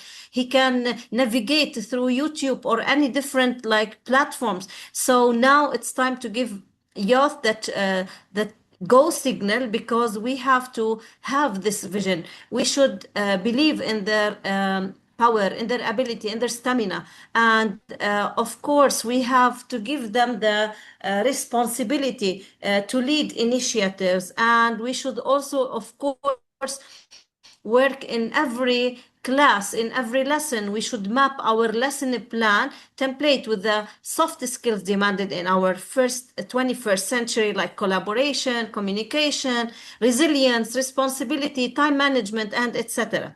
So youth leadership in action usually happens in education. How does it happen? This can be through student councils, for example, when we give students the right to voice their opinion, to start new projects, new creative projects, to do peer tutoring. Why don't we ask, like, for example, let's say some students who are in high school to teach what they know for lower grades? This is an initiative that can be done. They can start lots of school improvement initiatives.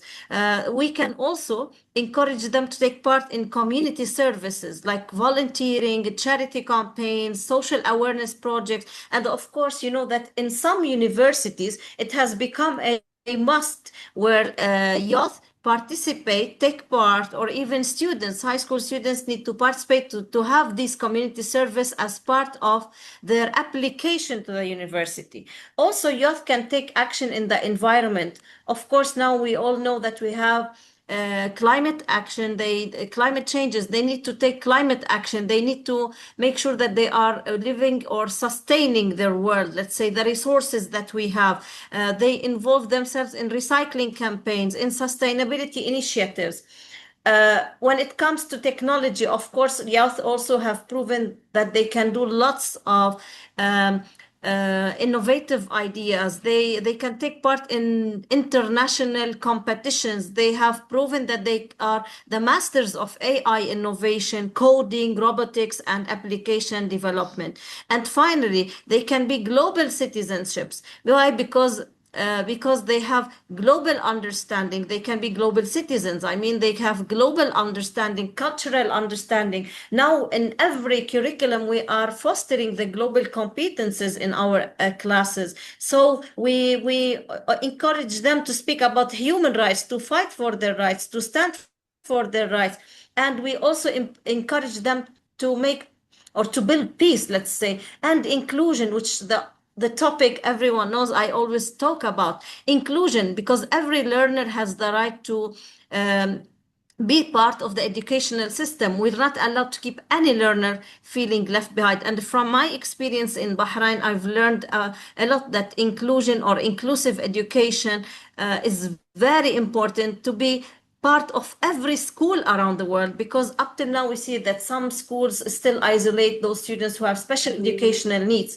So now it's today the time for nurturing the skills in today's leaders. Okay, we need to give them the chance to build up their critical thinking, creativity, problem solving, decision making, adaptability, digital literacy, and public speaking skills. For example, for example, personally speaking, I'm encouraging my daughter to start taking part in public speaking webinars and summits and so on. So I would like to see this done with every high school student. Everyone is involved, everyone is encouraged. Why don't we have also these opportunities open for youth in schools? So of course, some youth would face challenges, but we are always there to help them.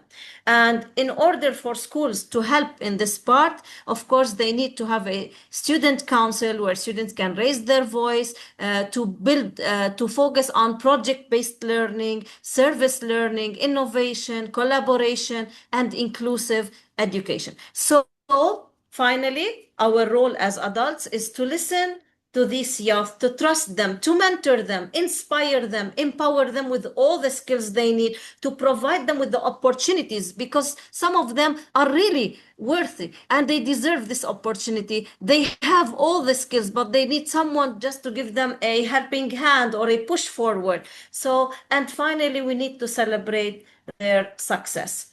I don't want to take any longer time. So my final message is that youth are not the leaders of tomorrow, but they are the leaders of today. They do not need permission to create a change. They need opportunities and not permissions. The future is not waiting, neither should we. So it's time to take action and give them a chance now. And thank you, everyone, for giving me the chance to speak and participate every time with such a platform that has all educators from around the world. It's my pleasure again and again.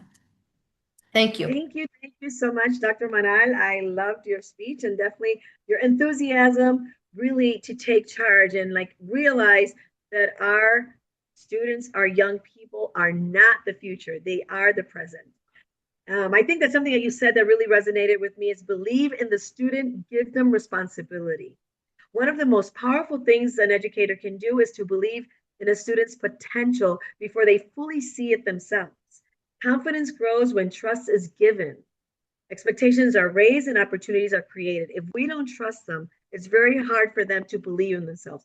Too often we underestimate young people by protecting them from responsibility instead of preparing them for it. If they did not do it well, if they failed in whatever the outcome was, it's not a failure. It's a lesson. So responsibility teaches accountability, decision making, leadership, resilience, and self-confidence. I'm very, very thankful to you for bringing that up because it is so important to believe in the student. Give them the responsibility, challenge them to grow. The leaders of tomorrow are built through the trust we place in them today. And I think that's really, really key and it's important. So thank you again. I want to invite Professor Charles, if he's here with us now, so he could give his message. Professor Charles, are you with us? Yeah. Can you hear me now? We can hear you beautifully. Yes, we can hear you. Can you hear me? Yes, yes, we can. Thank God. Welcome. Thank God. Thank God. I need to appreciate everyone. Thank you very much. God has given it fit for us to see today. Today is a special day, my day. And I need to thank God also. We are celebrating Happy World Youth Skill Day. Happy World Youth Skill Day. It's a special day because a child of God is celebrated today. And I thank God for all that celebrated me. I thank God for your messages. I thank God for everything that you have said so much. May God continue to bless you and keep you safe from the hands of the evil ones. I appreciate all the speakers for today. I thank God all your good and outstanding words. I appreciate them all. I also appreciate all the audience for listening. I appreciate our God. I appreciate our great IIU founder, Sir Advocate Piyush Pandey. I appreciate our IIU CEO. I appreciate our trustee. I appreciate our chief executive, as I rightly said, and the executive director. I appreciate our council head president. I appreciate our woman entrepreneur, world woman council president. I appreciate every one of you. I appreciate the core team. I appreciate all the listeners. But I will say one or two things so as to make it concrete. What are those things I'm going to say? I want you to know that youth are fearfully and wonderfully made and blessed with unique gifts and talents. That is what the word of God says in Psalm 139, verse 14. God actually designed them deliberately, intricately, and purposefully. We should all praise God always. World Youth Skill Day is a United Nations observance held annually on July 15 to highlight the importance of equipping young people with what? Technical skill, with vocational skill, and with digital skill. We are called to nurture God. We are called to nurture them, giving them potential because they have that potential which God has given to them. And also, God has created them with potential. That is what we are being told. And learn and grow so as to honor and develop their talents. They are called to develop and have wisdom, which highlights that hard work and skill yield prosperity. They are called to prosper. They must uphold hard work and skill. This is called dignity of labor. They are called to develop their skills so that they can serve others. They are skills. Their skills can be vocational training, can be technology, can be entrepreneurship. This skill empower them to become a positive agent and change as they are contributing to the world development, since they are able to lift up those in need.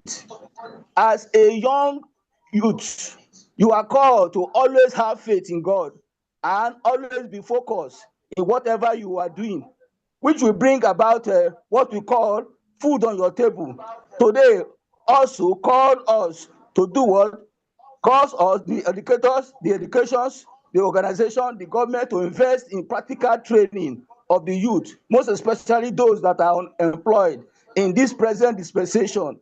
Vocational training, apprenticeship, and entrepreneurship are necessary to prepare young people for decent work and economic independence. We are called to view vocational training and skill acquisition as a divine calling, emphasizing hard work, craftsmanship, and enable them to learn very well. Lifelong learning, practical skill empower youth to provide for themselves and avoid idleness, to serve their community and to bring glory to God through excellency of their labor. Exodus chapter 31 verse 3 to 5 tells us God endow individual with specific talent for trade. He fulfill Perseverance with the Spirit of God, with wisdom, with understanding, with knowledge, in all kinds of craftsmanship to build the tabernacle. Their skills are a God-given resources.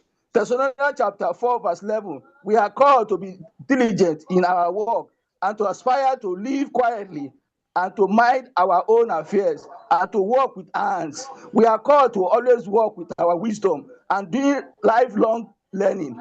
Proverbs chapter 1 verse 5, let the wise hear and increase in learning, and the one who understands should obtain guidance and help others. Entrepreneurship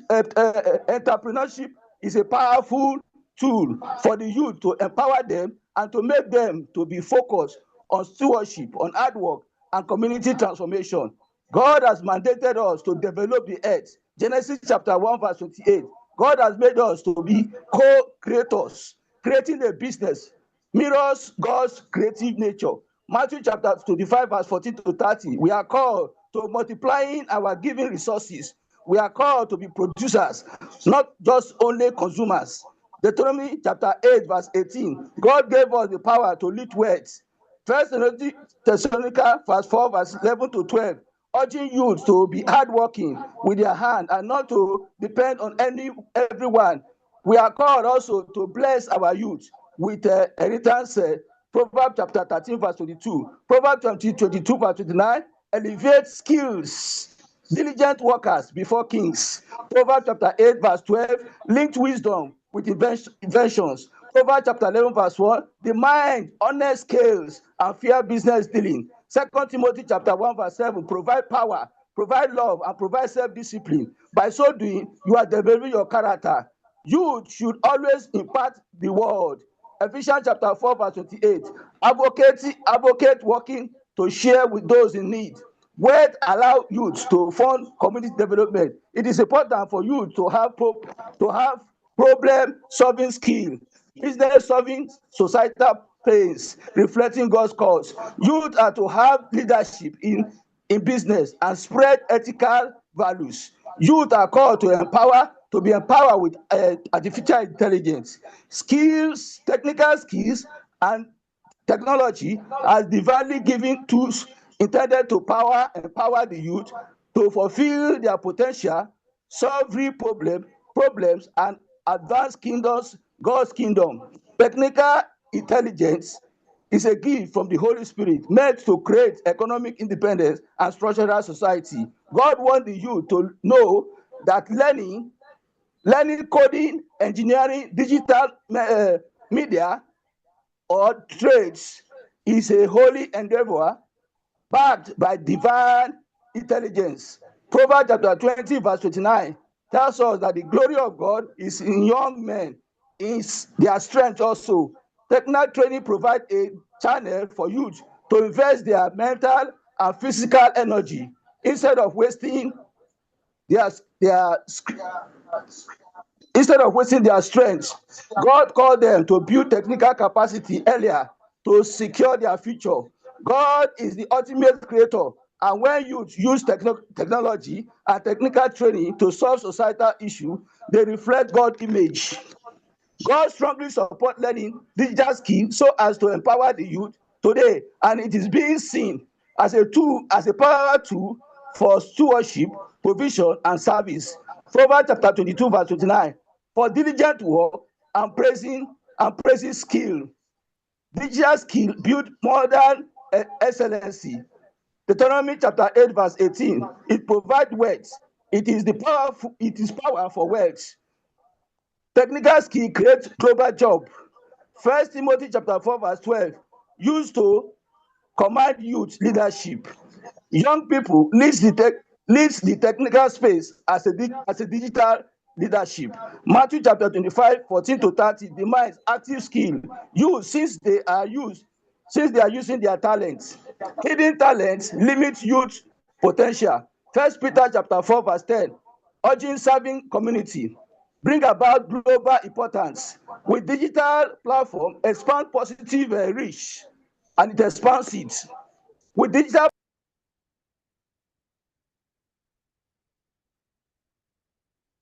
What else, man? Professor Charles, can you guys see him? Can anybody see? No. Okay. So thank you, Professor Charles, for your message. I'm sure that he will be back and he can probably finish it. But he's a great segue. He was talking about the strength and the blessings that we all have with our youth. And this was a great way to go into our second youth leadership spotlight, which reminds us that leadership has no age limit. Please welcome Christine Bassel Ajib. She's a high school student, very much focused on inclusive education. She's actually receiving a very powerful inclusive education, and she's an advocate for higher learning for all students. So, Christine, the virtual podium is all yours. Good morning or good afternoon for everyone. I'm Christine, and as Dr. Virginia said, I'm a high school student, and I do care about learning a lot. I love learning. I love being open to new things, and I love, learning about a lot of things. Today, as everyone knows, is World Youth Day, and as a young lady or a little person here, I would like to share a little presentation I prepared and talk a little bit about how we can improve and help little kids or children like me. Okay. 1 second. Does my presentation show? Yes, we can see it. Just put it on slideshow. Okay. So I'll talk about skills for a shared future. Every generation now faces its own defining challenges. And right now, our generation is mostly facing, I wouldn't say like a problem, I would say more like an improvement in technology. As everyone knows, technology has improved so much over the 10 years. AI, technology, new jobs, and everything. So how, as youth or as small young children, how can we use that as an advantage to make a better and a shared future? So why do future skills matter? As we said, the world is changing right now faster than ever. AI is reshaping jobs. Like 10 years ago, would there social media manager or AI prompt engineer weren't even jobs, but like right now they're needed around the world. And 97 million euros will emerge after by maybe 10 years, there will be a lot of more jobs that mostly focus on AI. So AI and automation, environmental change, and digital revolution. Every career now requires comfort with technology and data. Every single career around us uses technology and AI. For example, the smallest example or the most known example is how schools right now try their best to use new AIs, try their best to help their children learn about them. The core skills. What are the core future skills for um, a shared future? First of all, we need to focus on critical thinking. like asking questions, going out of the, comfort zone sometimes, trying to know more about things, being creative, imagine solutions that don't even exist. We need to be more creative sometimes. Communication, as I said, we need to express our ideas, let our voices be heard by people. We need to collaborate as teams across different across the world and everywhere to achieve shared goals. And we need to use technology responsibly and effectively, which is really important because AI is only good when you use it right, or AI helps you when you know how to use it properly. Adaptability, embrace change, and stay curious. You need to be able to adapt quickly, and move on. Like and especially if you're moving to a different environment from time to time. Leadership, inspire others and take initiative, and problem solving. So these 8 skills are different skills, and I'm sure every single one individual of us have at least 2 to 3 4 or whatever. However, these 8 skills need to be put together for them to achieve a goal. You can't, let's say, digital literacy without the critical thinking can lead to misinformation and more and more. So we need to encourage the audience to think about which skills they already have and improve the ones which are they're weak in. So they can use all of these skills, combine them, and achieve an amazing goal. These aren't just school skills or like, oh, you learn them in school. These are also life skills that matter in every job, every relationship, and every community. How is AI changing learning? So, AI isn't replacing teachers, or like most debates right now are like, oh, can AI replace a teacher? Can a robot replace a teacher? No, AI is more like a tool that's used by humans to make a better living, or like, let's say, it's just helpful.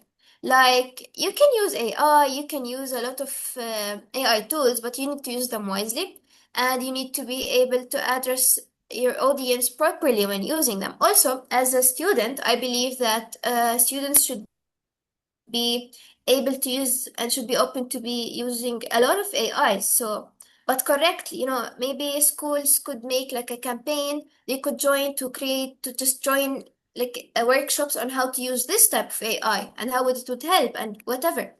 This um, this is really effective, and it could help students worldwide.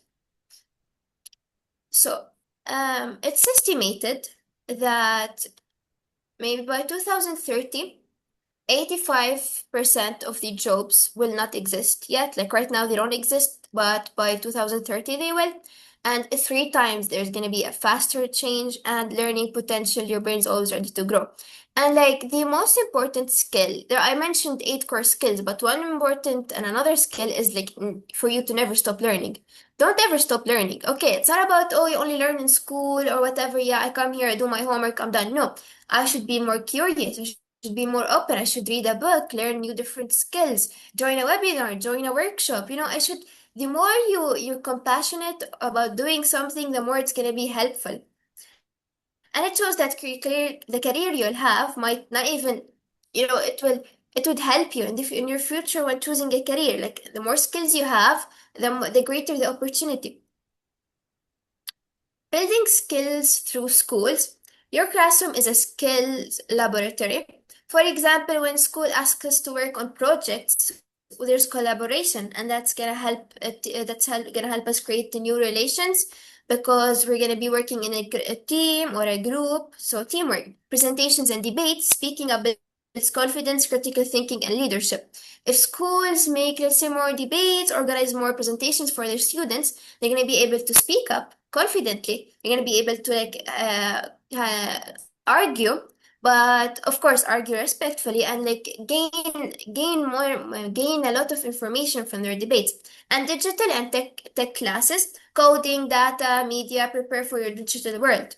So even as I said, disagreements with classmates teach you how to handle conflict, and this also leads to problem solving skills. People together across cultures and backgrounds, innovation, creativity, and critical thinking that solve tomorrow's problems, and sustainable knowledge and responsibility to protect our planet for future. This is the heart of the shared future. Your skills won't just benefit you on your own, they would benefit your community, your country, and the whole world, even the society you're in. Every skill you build is a tool that you can use to make the world a little bit better. I advise young people right now to learn more, to improve their skills, to build for their futures, and to be compassionate about it.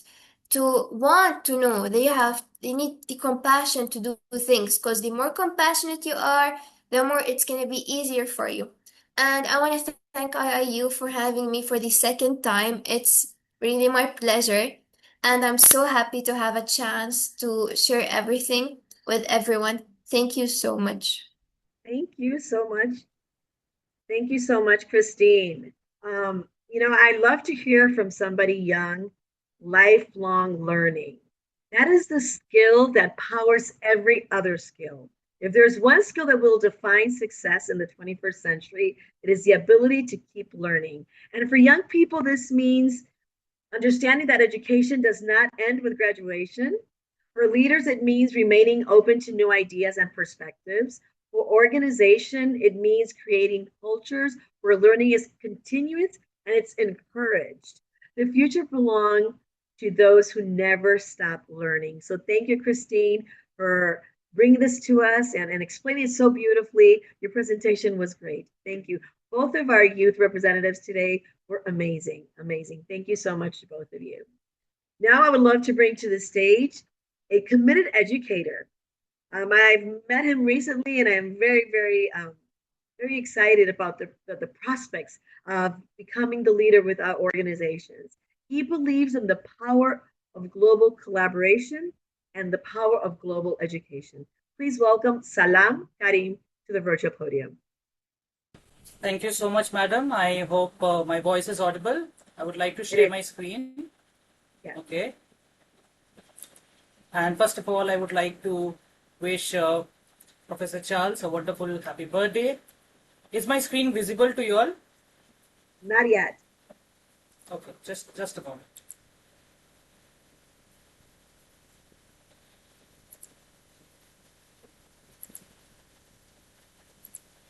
Is it visible right now?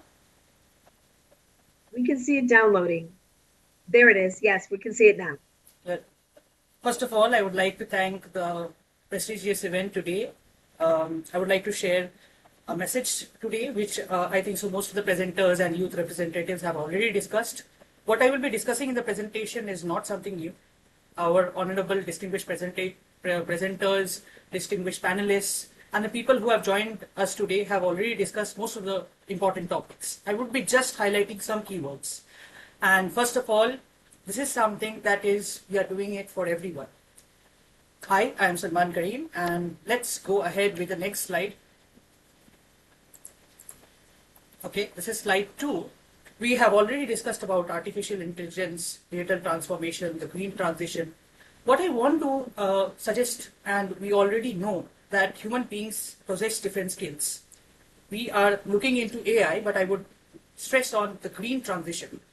AI, artificial intelligence, digital transformation is something very important. But with the present situation where there are climatic changes, tsunamis, earthquakes, you can understand that there has been also a pandemic. So green transition is also very important. And I would like to highlight one thing. Human beings are just like plants. They have different qualities. Just like different flowers, they have different specialties as well. So just like we have different AI models, we are not comparing human beings as models or phones. They are unique and they are really special creations of God. In today's situation that we have joined today, we celebrate the World Youth Day. The present topic that we are discussing today is skills for a shared future. All of us with the presenters and the people who are also joining in the Facebook Live as well, they are all capable of creating a remarkable future that we are seeing today. And it is not just with the digital transformation or artificial intelligence, but through unique collaboration. Let me tell you one particular thing that I wanted to highlight. We know about the Sustainable Development Goals, which is very important. In 2015, it was talked about that the name was changed from MDG, that is Millennium Development Goals, to Sustainable Development Goals. These Sustainable Development Goals, highlighting with the fact 17 goals were discussed, and we needed, it was a visionary mission as a world project. And through that project, we wanted, and it is a vision for all the global leaders, and it is about how we can think global, act local, and create an impact.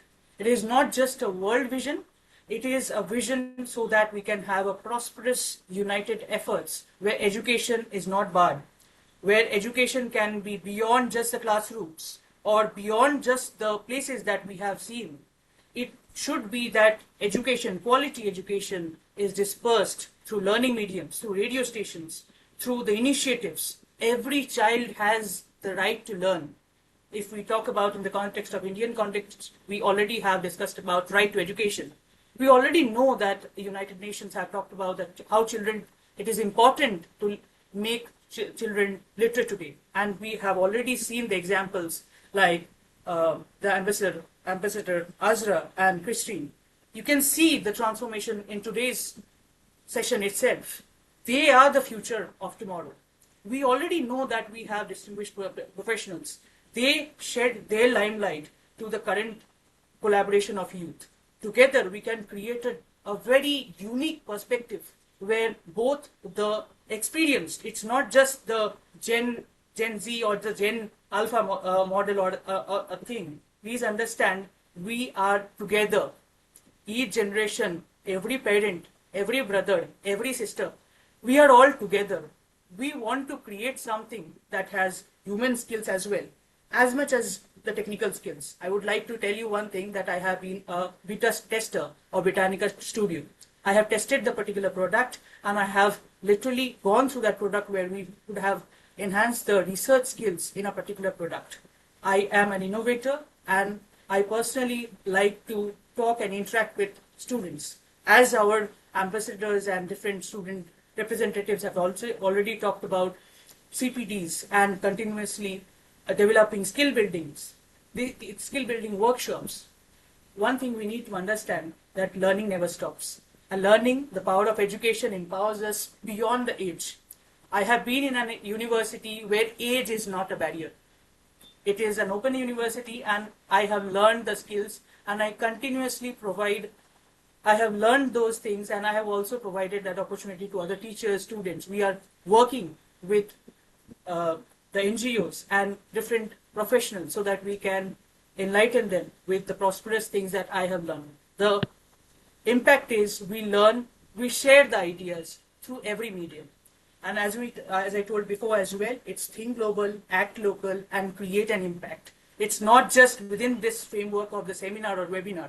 We are celebrating the World Youth Day, Youth Skills Day today, but it should not be just one day. We would celebrate the empowerment of youth each and every day. 365 days we will be remembered that today we have gathered and we have taken something beyond this webinar. Let's go ahead. Empowering youth with future skills. We already know digitally confident, but ethically proven, that they need to be ethically supervised with what they are using.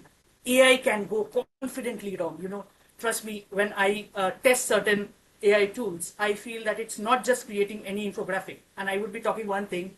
I have been working on infographics, the V module, where sensory preferences of students can be dealt with in the classes, where how as a teacher I can engage the learners which are present in the classroom.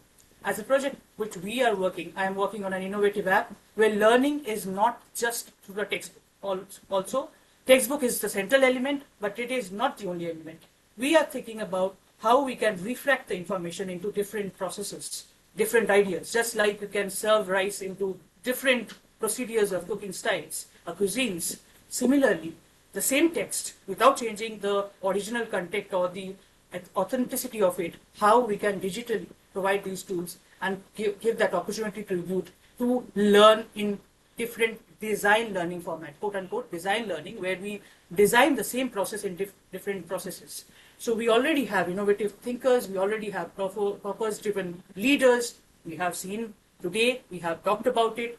Our leaders and our distinguished panelists have already given a lot of examples. We have collaborative citizens where we have talked about from different nations. Today you have seen people from all across the world. And we have lifelong learners. We have already discussed, our previous speaker, Christine, has already talked about lifelong learners. Now, building pathways to decent work, we already know education is something that's very important. Skills development, that has been talked about. Innovation that actually creates and has the way of problem solving. Problem solving has already been taught. Employability is something that is very important. There are many students who have the voice, who have that particular skill, but it needs that particular right direction. You know, one of the things that we feel of the current situation, the youth is very powerful today. They have the technology, they have the speech power, they have many talents as well. But at the same moment of time, we need to give them that sphere, that space to perform, that space to talk about, that space to express about themselves. We are also talking about, when we are talking about innovation, we are also talking about entrepreneurship. The leaders or the youth that we are talking about, they are the people who would be representing tomorrow. They will be bureaucrats. They will be professionals from all parts of the world. They will be professionals from different parts of rural areas as well. Even special learners as well, who might not be in the fame of students, but they also would come up. You would be understanding through the different positive efforts that we have seen through entrepreneurship ideas and goals that are there. So through decent work and inclusive growth, we see every young person deserves not only employment, but meaningful, dignified, and future-ready work, which actually carries a meaningful impact. One particular thing, visionary leader and People's President, Dr. APJ Abdul Kalam, as I had talked about that particular thing, how to empower youth. They are the energy. They are the tomorrow of the situation. And this is what is something that is very insightful. You can see a child is lively. They always have that immense creativity at their brink of their eye. And that is why every children has the scope to become someone. Next slide. This is the last slide. A shared future requires shared responsibility. This is where youth is at the center of our collective efforts. For many of the situations, we already know that teachers anchor, spend time, create a difference in the classrooms, that they tirelessly work. Today, I want to tell you one thing. Let's celebrate one thing, that we would make them learners and future teachers. They will become future teachers, so we would give them opportunities. I have just seen some videos from James International School where small children, they are teaching their peers. And I like to follow every particular motivation that is there. You can gain motivation not just by reading books. It is important. Books are important. But human are lively books. If you read the people, when you see the videos, you will understand that small children can teach their peers as well. So youth are the center. And you can say this is a student-centered approach. I have discussed about one of the topics, level-based learning, where students are the center of the stage. They are the architects of the class or the modern-day classroom. So the governments, industry, private sector, international organizations, youth in the center, civil society and communities, of course NGOs who actually collaborate as well, so that quality education, they work tirelessly to provide those education and reach it beyond the borders, where education is not limited just with money or monetization. It is given quality education. And when you see young children smile, that makes your day. I know it sometimes feels difficult for the people when they see that those prosperous people, when they become future leaders, when they come back to the teacher, madam, I have actually created something, or sir, I have created something. You will feel that you have literally done something in your good work. You will be remembered not just through your service, but through the memories of them. It's not about what subjects that we teach, it's about how we teach them. Educational institutions are obviously one of the key importance, because this is why it is important. So I would like to end this thing that collaboration is the most powerful skill of the 21st century. We already know. Ending with this further thing that we need to collaborate, include, innovate, invest and sustain. With the final remarks, the future is not built by technology alone. It is built by skilled, empowered, and compassionate people working together. When we invest in youth, we invest in humanity's shared future. Thank you so much for giving me this opportunity. Thank you so much, Salam. This was a great presentation. I know you went through it quickly, but it was very, very complete. And one of the things that I really kept with me is change is inevitable. There was something very small about change, but I think we haven't talked about it enough. Um, Skills make us future ready, but because change is inevitable, many of the careers that will define the next decade are still emerging, while some of today's jobs will evolve significantly, or disappear altogether. So thank you again for speaking about collaboration. This is what we do here in IIU. Mostly what we look for is global collaboration to really accelerate action in the different areas that we would like to create impact. So thank you again for such a complete presentation. Now I would like to invite our next speaker, and that is Professor Dr. Suraya Bano. Dr. Suraya Bano is a powerhouse here for us here in IIU. She is always here to support. And one of the things that she's always participating is in IIU Africa, which does a wonderful job with Professor Charles. So, Dr. Bano, the virtual podium is all yours. Very good evening. This is Professor Dr. Suraya from India. Happy World Youth Day. Shaping our shared future, skill, decent work, and a sustainable world. Respected esteemed teachers, distinguished guests, and my fellow change makers, the youth of today.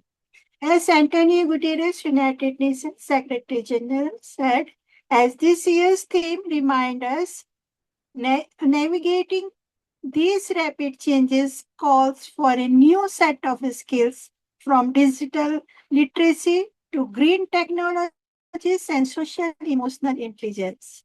A very warm welcome to you all on this momentous occasion of World Youth Skill Day 2026. We stand at a unique crossroads in human history.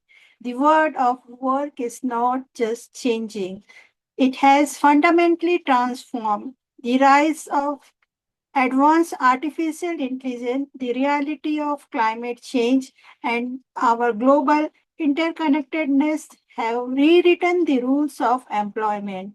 Today, as we really under the global theme, skills for a shared future, we are called to reflect on a critical truth.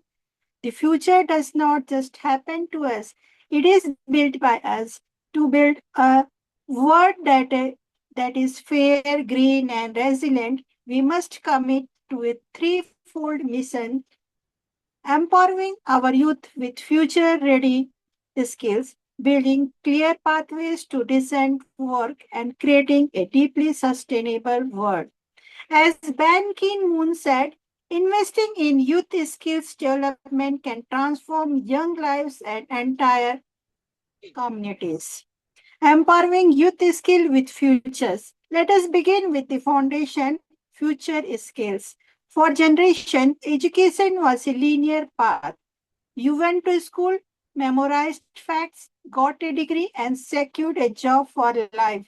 Today, today that linear path is gone. The most important skill we can learn is how to learn, unlearn, and relearn. Empowering youth with future skills mean going beyond traditional textbooks. It means mastering digital literacy and AI fluency so that technology becomes our partner, not our competitor. But technology alone is hollow. The future demands a balance. We need green skills to understand and heal our planet.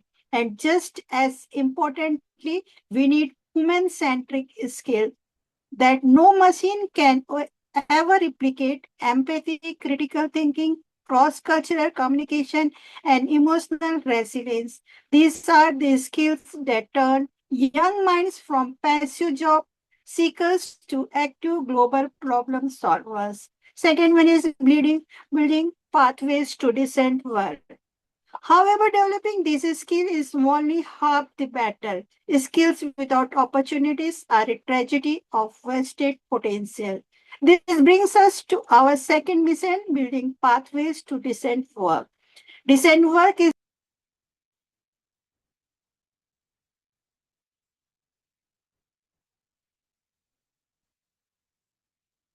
Oh. Can you see Dr. Banu? Okay, so we'll wait for her to come back. For now, we'll continue then with Dr. Sumitra Singh. Dr. Sumitra Singh comes to us as a associate professor.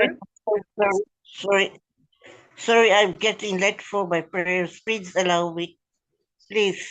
Okay, Dr. Sumitra, if you are so kind, we will go ahead with Honorable Professor Dr. Shainul Banji. Please, the virtual podium is yours. Distinguished IIUs, office bearers, Honorable CEO and host, Dr. Virginia, my fellow educators, youth leaders, ladies and gentlemen, peace greetings to you all. Please forgive me for not switching on my camera. Today we gather not merely to commemorate World Youth Skills Day, but to reflect upon one of the defining questions of our generation.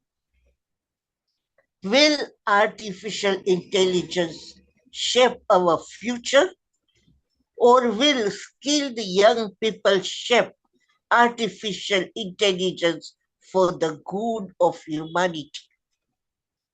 This question lies at the heart of this year's theme, Youth Empowerment Through AI and Digital Skills. Never before has one generation stood at such a remarkable crossroads. In today's times, a younger person sitting in a village with an internet connection can access knowledge once reserved for the world's greatest university. A teenager can design software used across continents. A young entrepreneur can build a global business from a single laptop. A student can collaborate with researchers thousands of kilometers away. Technology has become the great equalizer, but only for those who possess the skills to use it wisely. Ladies and gentlemen, history teaches us that every era has been defined by a dominant skill. The agricultural age rewarded those who cultivated the land. The industrial age rewarded those who mastered machinery. The information age rewarded those who mastered knowledge.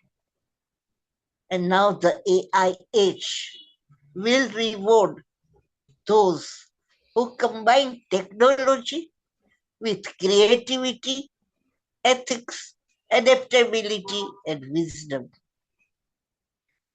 Do notice that I said wisdom, not merely intelligence. Artificial intelligence can answer questions, but only human wisdom can ask the right questions. Artificial intelligence can analyze data, but only human compassion can understand suffering. Artificial intelligence can generate solutions, but only human integrity can determine whether those solutions should be used. That is why the future belongs not to machines, but the future belongs to people who know how to work with machines without surrendering their humanity. Now let me talk of the skills that universities rarely teach. We have 2 minutes. 2 minutes. 2 Okay. minutes. Allow me to speak about skills that receive far less deserving attention than they deserve. The skills of learning.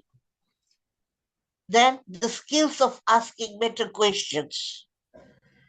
The skills of ethical judgment. And lastly, I would like to say that every hour spent learning a skill becomes an investment, and every hour spent without purpose becomes an opportunity lost forever. Thank you all for listening to me. I simply appreciate it. Thank you.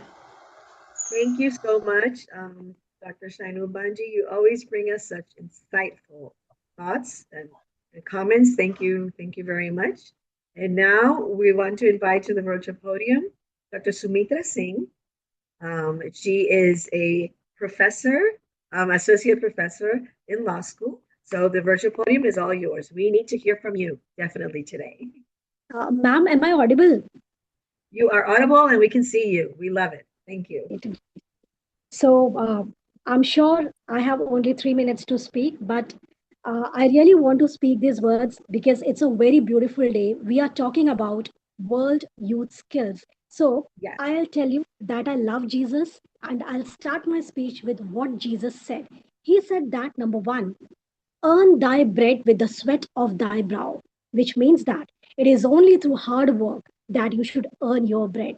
I am a great lover of Lord Krishna, who once told to Arjuna how you can control your mind. Lord Krishna says, Abhyasena tu kaunteya vairagyena cha griyate. That means mind is very, very turbulent, but you can only control your mind only by practice and renunciation. There is one more thing.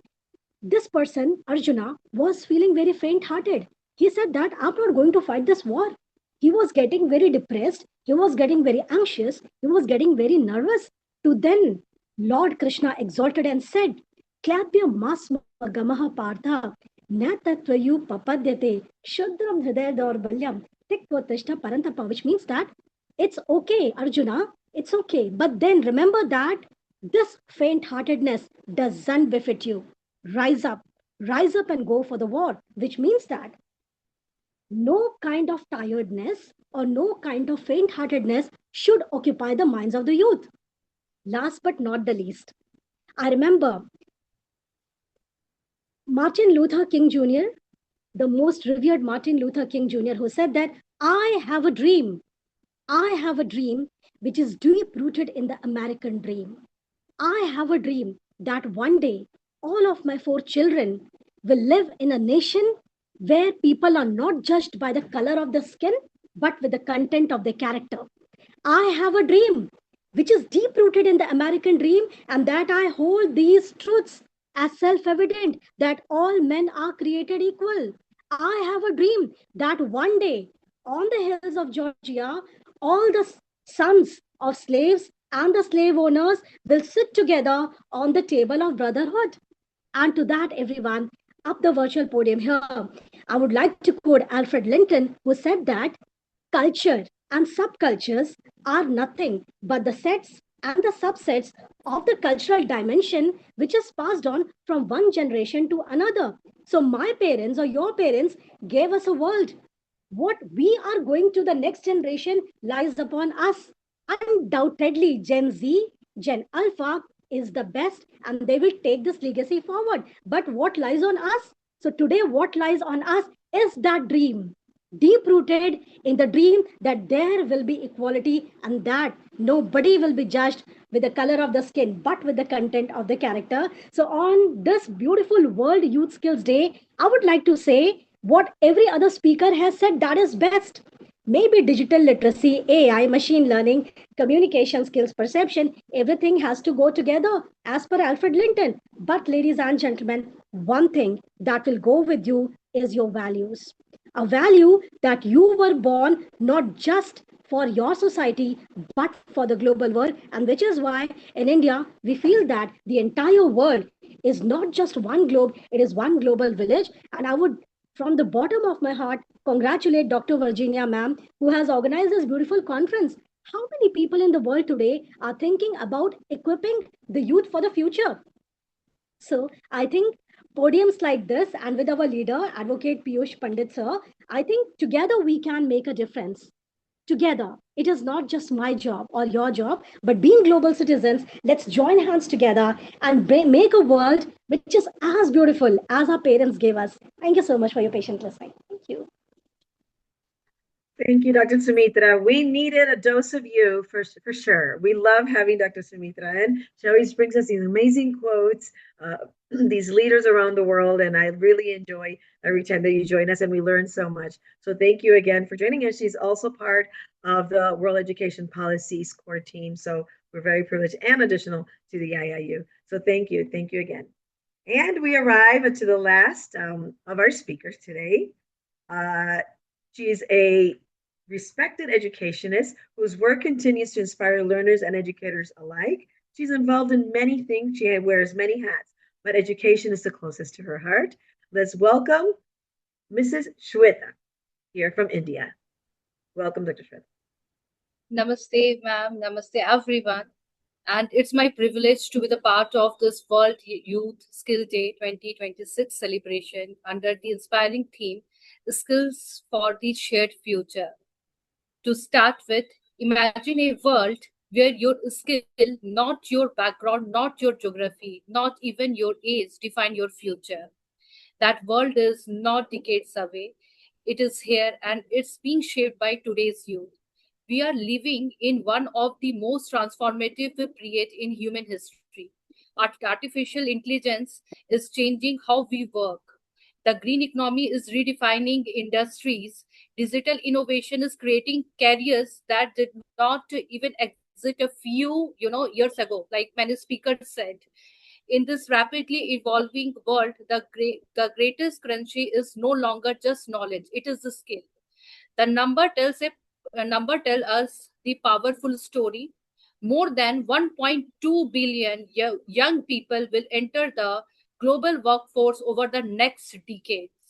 According to the World Economic Forum's Future of Job Report 2025, 39% of the today's core workplace skills are expected to change by 2030, and technology is projected to create 170 million new jobs worldwide. Yet millions of young people still face a critical skill gap, reminding that opportunity must be matched with the access to quality education and lifelong learning. This is why World Youth Skill Day is not just a celebration; it is a global call to an action, and this has been fantastically articulated by all of you. As a sorry, as a placement chairperson and a college academic head, I have seen that and I have talking with the hundred of the students and the leading recruiters. I found that now one thing has changed, that the kind of question recruiter used to ask previously, it was degree, but now they used to ask what is the skill set, what you can do, and how you will perform. And I have personally seen students transform their career simply by learning one additional skill. This is a student who hesitate to communicate, improvise communication skill, and just get a chance. Another student secure a better place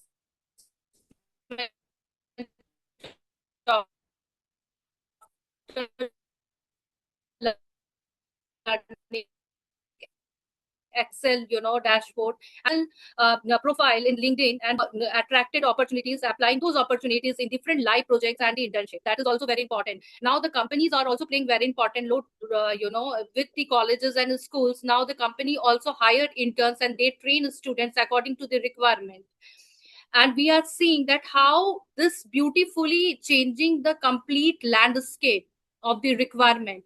And it's rightly said, the future belongs to those who don't just earn degree, they earn skills. Imagine a student who can use ChatGPT for research, Canva for design, Excel and Power BI for data analysis, Python for automation, LinkedIn for networking, and AI tools to solve real world problems. Such a student is not job ready, but they are the future ready.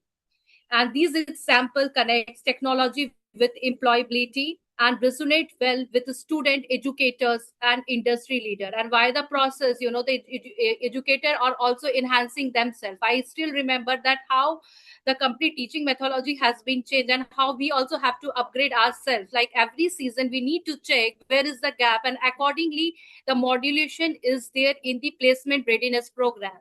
So every time we are coming up with the new tools and technology, and which has been used most or across the world. And it is a reminder that every skill learned today can become tomorrow's innovation. Every opportunity provided can transform a life, and every empowered, young person can become a leader who shapes a stronger, more inclusive, and more sustainable world. If we invest in the young people with the right blend of the technical expertise, digital literacy, creativity, communication, leadership, and entrepreneurial thinking, we won't just prepare them for future, we will empower them to create something new. And it's always said that education has is the most powerful weapon which can be used to change the world. And it's said the future does not simply happen. The future is built, the future is shared, and the future begins with the skill we nurture today. And thanks for, ma'am, for giving this wonderful opportunity to speak in this beautiful forum where all dignitary, I was listening to all of them, and they articulated each and every word, the technology, the, empathy, the emotional intelligence part. And thank to you and Piyush for conducting such sessions. Thanks once again. Namaste. Thank you. Thank you so much, Ms. Shweta. And I just want to say, let's wrap up this beautiful day with something that you said. Every skill learned today can become tomorrow's innovation. That is amazing. That's beautiful. And it just fills us with a lot of hope. I would like to read a message from our founder. As founder of the International Internship University and World Education Policy, I extend my heartfelt gratitude to every speaker, educator, partner, and participant who joined us in celebrating World Youth Skills Day. The future does not belong to those who wait for change. It belongs to those who are prepared to create it. Skills are the bridge between potential and opportunity, between dreams and achievement.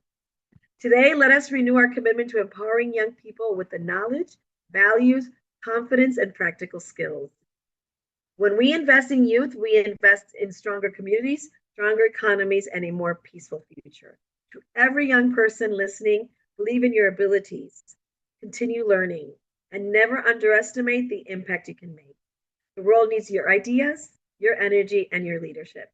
Together, let's build a future where every young person has the opportunity to learn, grow, and thrive.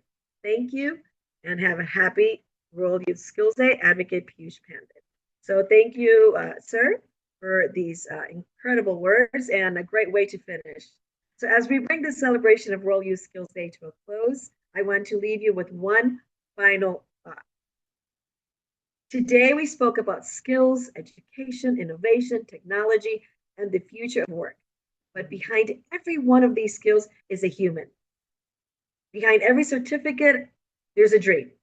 Behind every opportunity, there's a young person hoping that someone will believe in them. The future will not be built by technology alone. It will be built by people who know how to think, create, collaborate, adapt, and care. It will be built by young people who are given the chance to discover their potential and the courage to use it. It is okay to fail. It is through failure that we succeed. Let that sink in. To every educator, mentor, parent, policymaker, and leader joining us today, never underestimate the impact of your encouragement, what you bring to the table. Sometimes one opportunity or one conversation, one teacher, or one act of belief or a random act of kindness can change the entire course of a young person's life. And to the young people of the world, your future is now. It's not something that happens to you. It is not something that you create. Continue learning, continue asking questions, continue believing that your voice matters every single moment. And I think that one of the things that I really want to reiterate today is like perfection is highly overrated. Highly overrated. Dare to be different, dare to innovate, dare to ask the difficult questions, dare to try anything that you've thought of. Potential alone is never enough. Dreams become reality when they are matched with skills. And I just want to say, because when we invest in you, when we invest in youth, we're not simply preparing individuals for work. We're preparing the leaders of the world that we want to live in, and also the world that we want to leave for future generations. So let us believe in our youth. Let us believe in their potential. Let us trust with responsibility, and let us walk beside them as they build a better world for all of us. I always say that the greatest gift we can give a young person is not simply knowledge. It is the belief that they can make a difference, and we can all make a difference. When we start from service, everything else happens. So thank you all for being here today. For every single speaker, before you leave, if you can open your cameras, I would love to take a picture of you really quickly. Our group photo. I know that some people had to leave, but and the birthday boy. There's our birthday. Yeah, Vice Chancellor. There's 1, 2, 3. Another one. Let me take my glasses. 1, 2. Yay. Okay, good. Thank you. Thank you, everyone. Have a great, great rest of your night, day, or evening. Bye-bye. Bye. Bye. Bye, everyone. Bye. Thank you so much, all of you. Thank you, everyone.